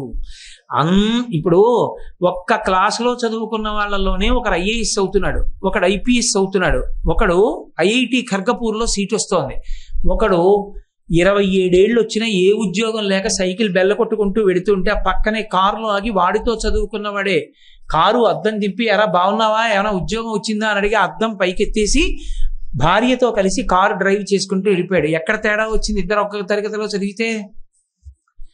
ఎప్పుడు ఏది చెయ్యకూడదో అది చెయ్యడంలో వస్తుంది ప్రమాదం. అందుకే రామాయణంలో సుందరకాండలోనే స్వామి హనుమ విషయంలోనే మైనాకుడి వృత్తాంతంలో ఒక మాట అంటాడు సముద్రుడు, కర్తవ్యమకృతం కార్యం సతాం మన్యుముదీరయేత్. పెద్దలైన వాళ్ళకి తప్పకుండా కోపం వస్తుంది. ఎందుకు వస్తుందో తెలుసా? ఏ పని ఎప్పుడు చెయ్యకూడదో ఆ పని చెయ్యకూడని సమయంలో చేస్తే కోపం వస్తుంది. ఒక్కొక్క సమయంలో ఒక్కొక్క పని చెయ్యాలి. వినడానికి వచ్చినప్పుడు వినాలి, మాట్లాడడానికి వచ్చినప్పుడు మాట్లాడాలి. అంతేకాని మాట్లాడవలసి వచ్చినప్పుడు నేనేం మాట్లాడతానండి అన్నాం, వినవలసి వచ్చినప్పుడు మాట్లాడుతూ కూర్చోవడం, రెండు తప్పులే. అప్పుడు మహాత్ములకు కోపం వచ్చి తీరుతుంది. కాలము ప్రధానము, ఏ కాలము నందు ఏది చెయ్యాలో ఆ కాలము నందు అదే చెయ్యాలి. తప్పించి ఇంకొకటి చేస్తే మహాత్ముల ఆగ్రహానికి గురైపోతామని చెప్తారు. కాబట్టి కర్తవ్యమకృతం కార్యం సతాం మన్యుముదీరయేత్. చెయ్యడం ప్రధానం కాదు, నేను ఈ పని చేశానండి పనికిరాదు. ఆ పని చెయ్యవలసిన సమయంలో నువ్వు చేశావా, అదే జీవిత అభ్యున్నతికి కారకం. అదే ఏదైనా అంతే, కాలముతో ముడిపడిపోయి ఉంటుంది. ఆ కాలమునందు నువ్వు చేశావా. నేను 1973 నుంచి 78 వరకు బాగా చదువుకుని ఉంటే నేను కలెక్టర్ని అవుతానండి అంటే ఇప్పుడు నీకు అవకాశం లేదు, పో అంతే. అప్పుడు ఉండాలి ఆ బుద్ధి, చదువుకుందామని. నువ్వు చదువుకోవలసిన సమయంలో చదువు ఒక్కటే చదువుకో. చదువుకోవలసిన సమయంలో ఇతర విషయాలు ఎందుకు నీకు? అసలు ఇతర విషయాల అవసరం ఎక్కడుంది నీకు? 365 రోజులు కోట్లు వస్తాయి కాబట్టి క్రికెట్ ఆడేవాళ్ళు ఉంటారు, నీకెందుకు అస్తమానం టీవీ? నిషిద్ధ కర్మ అన్న దాని జోలికి వెళ్ళి పడిపోయిన పిల్లలు ఎంతమంది ఉన్నారో తెలుసా అండి? 96 దగ్గర ఉన్నాడు, 100 అయిపోతుందేమో అని పెట్టు కూర్చుంటాడు. రేపు పరీక్ష ఉంటే వాడు ఆ 4 రన్స్ కొట్టడానికి గంటన్నర టెన్షన్ పడి ఆఖరణ 99 దగ్గర అవుట్ అయిపోతాడు. ఆ బాధలో వీడికి ఒక్కటి తలకెక్కదు. ఫీజులు కట్టిన తండ్రి నాశనం అయిపోతాడు పరీక్షకి. ఎందుకని? నిషిద్ధ కర్మ. నీకెందుకు అప్పుడు? ఆ సమయంలో నీకు టీవీతో పని ఏంటి? చిన్నపిల్లలకి సెల్ ఫోన్ ఎందుకు? 72 మెసేజ్లు ఎందుకు? మెసేజ్లు ఫ్రీ కదా, నువ్వు ఎస్ఎంఎస్లు ఎందుకు? నువ్వు స్నేహితులతో అంత ఫోన్లో మాట్లాడవలసినంత అవసరం నీకేముంటుంది? నువ్వు స్కూల్కి వెళ్తావు, స్కూల్ నుంచి వస్తావు, స్కూల్లో ఏదైనా మాట్లాడాలంటే పిల్లలతో మాట్లాడతావు. నీకు సెల్ ఫోన్ అవసరం ఏముంటుంది అసలు? ఎందుకు ఉండాలి పిల్లలకి సెల్ ఫోన్? మోటార్ సైకిల్ పిల్లలు ఎందుకు ఎక్కాలి? పెద్దవాళ్ళు ఎక్కాలి, పిల్లలు ఎందుకు ఎక్కాలి మోటార్ సైకిల్? కర్తవ్యమకృతం కార్యం సతాం మన్యుముదీరయేత్. ఏది ఏ సమయంలో ఎవరి దగ్గర ఉండకూడదో అది ఉండడం ప్రమాదానికే దారితీస్తుంది. ఒక పరిణితి లేకుండా ఏ వస్తువు ఉండడానికి వీల్లేదు. పసిపిల్లాడు ఆడుకుంటానన్నాడని బ్లేడ్ ప్యాకెట్ ఇస్తావా? బ్లేడ్ ప్యాకెట్ ఇవ్వని వాడివి 18 ఏళ్ళు కూడా రాని పిల్లాడికి మోటార్ సైకిల్ ఎందుకు ఇస్తున్నావు? వాడు నేల మీద డేక్కుపోతే అప్పుడు మళ్ళీ తొడమైన చర్మాన్ని ఇంకోటి చర్మాన్ని తీసుకొచ్చి అంటింపించుకోవడమా? ఎవడ పడమన్నాడు ఆ ప్రారంభ కర్మ నిన్ను? ఎవడికి ఎప్పుడు ఏది అవసరమో, ఎవడు ఏ కాలమునందు ఏది చెయ్యాలో అది మాత్రమే చెయ్యాలి. అది చెయ్యనప్పుడు ఆకర్షింపబడితే, నిన్ను నువ్వు నిగ్రహించుకోలేకపోతే తరువాతి జీవితంలో నువ్వు సుఖశాంతులతో ఉండాలని కోరుకున్నా ఉండడం సాధ్యం కాదంతే. అందరూ పల్లకీలు ఎక్కరు, పల్లకీలు మోసేవాళ్లే ఎక్కువ మంది ఉంటారు. కారణం ఒక్కటే, నిషిద్ధ కర్మలకి ఆకర్షింపబడమే. ఏది అక్కర్లేదో దానికి ఆకర్షితుడవుతాడు. ప్రతి విషయాన్ని తెలుసుకోవడం, ప్రతి విషయం పట్ల ఆకర్షితుడు కావడం, తన్ని తాను నిగ్రహించుకోలేకపోవడం, ఆ పని చెయ్యకుండా తనని నిగ్రహించుకోగలిగిన శక్తి లేకపోతే ఇక మనుష్యుడిగా జీవించడం వ్యర్థం. ఒక ఆవు దూడ, గిత్త దూడ బండి కట్టడం ఇంకా కొత్తగా రాని గిత్త దూడని తీసుకొచ్చి బండి కాడి కింద పెట్టి తాడు మెడ కింద నుంచి తీసి పక్కనున్న కొక్కేనికి వేస్తే మొదట్లో అటుపోతుంది. తోక మిలిపెట్టి వీప్ మీద కొట్టి నడిపిస్తాడు. 10 మాటలు బండి కట్టడం అలవాటైపోయిన దూడ అక్కడ పడుకునుంటే మోకాలతో బలమైన రైతు బండిని పైకెత్తి కాడి పట్టుకుని ఒక ఎద్దు వచ్చేసి రెండో ఎద్దు అటు తిరిగి పడుకునుంటే దా అంటే చాలు లేచొచ్చి మెడ కింద ఇలా పెట్టేస్తుంది, కాడి కింద మెడ. ఒక నోరు లేని ఎద్దు అంటే వచ్చి మెడ కింద పెట్టింది. నీ మనసు నీ మాట ఎందుకు వినదు? నువ్వు చెప్పినది ఎందుకు వినదు? ఎంత బలహీన స్థితిలో ఉన్నావు? ఎవరికి పనికొస్తావు నువ్వు దేశంలో? ఎవరికి పనికొస్తావు? ఎవరిని ఉద్ధరించడానికి? మనసు మీద అదుపు ఎంత అవసరమో, నిషిద్ధ కర్మల పట్ల ఆకర్షింపబడకుండా ఉండడం ఎంత నిగ్రహ శక్తి ఉండాలో, అలా ఉండకపోతే కాలం మాత్రం వెనక్కి తిరిగి రాదు. ఇంకా ఒకసారి పోయిందా, పోయిన కాలం పోయిందంతే, ఇక తిరిగి రాదు. రాదా అంతే, ఇంకా జీవితం అంతే, అక్కడతో అలా వెళ్ళిపోవాలి తప్ప ఇంకా కొత్తగా అంతకన్నా సమున్నత శిఖరాలను నేను అధిరోహించేస్తానంటే ఇక జీవితంలో సాధ్యం కాదు. నేను చాలా తెలివైన వాడిని అంటే పక్కవాడు నవ్వుకోవడానికి పనికొస్తుందంతే అప్పుడు. కాబట్టి ఏ కాలమునందు ఏది చెయ్యాలో అది మాత్రమే చెయ్యవలసి ఉంటుంది. అది చెయ్యకపోతే ప్రమాదానికి వెళ్ళిపోతావు. మీరు చూడండి, అందుకే స్వామి హనుమ యొక్క విషయంలో ఒక మాట చెప్తారు, అజాడ్యం అంటారు. జాడ్యం అన్న మాటకు అర్థం ఏంటో తెలుసా? ప్రతిస్పందన లేకుండుట. అన్నీ వింటాడు, ఏ మార్పు ఉండదు, అది జాడ్యం అంటారు. వాడికి జాడ్యం అండి అంటారు. అంటే అన్నీ వింటాడు. తండ్రి తల కొట్టుకుంటాడు, తల్లి ఏడుస్తుంది, అక్క చెల్లెళ్ళు ఏడుస్తారు, అన్నదమ్ములు ఏడుస్తారు, గురువు గారు బాధపడతాడు, అన్నీ వింటాడు. నేను మారాలనుకుంటాడు, మారలేడు. ఎవడు మార్చగలడు వాడిని? వాడే మారాలి. ఎక్కడుంది ఈ బలహీనత? ఆ బలహీనతని అధిగమించలేకపోతే ఎప్పుడూ నువ్వు 10 మందిని నడిపించగలిగినటువంటి స్థానంలో మాత్రం నిలబడలేవు. నిగ్రహ శక్తి అనేటటువంటిది మనసుకి అత్యంత ప్రధానము. వెనక్కి రా అంటే రాగలగాలి. ఇది నువ్వు ఇప్పుడు చూడవద్దు అంటే చూడకుండా ఉండగలగాలి. ఒక్క హనుమ విషయంలోనే అజాడ్యం. అందుకే హనుమకి ప్రదక్షిణం చేసిన, హనుమ గురించి విన్న జాడ్యం పోతుంది. అరే మనం మారాలరా, ఇలా బ్రతకూడదన్న లక్షణం అంకురిస్తుంది.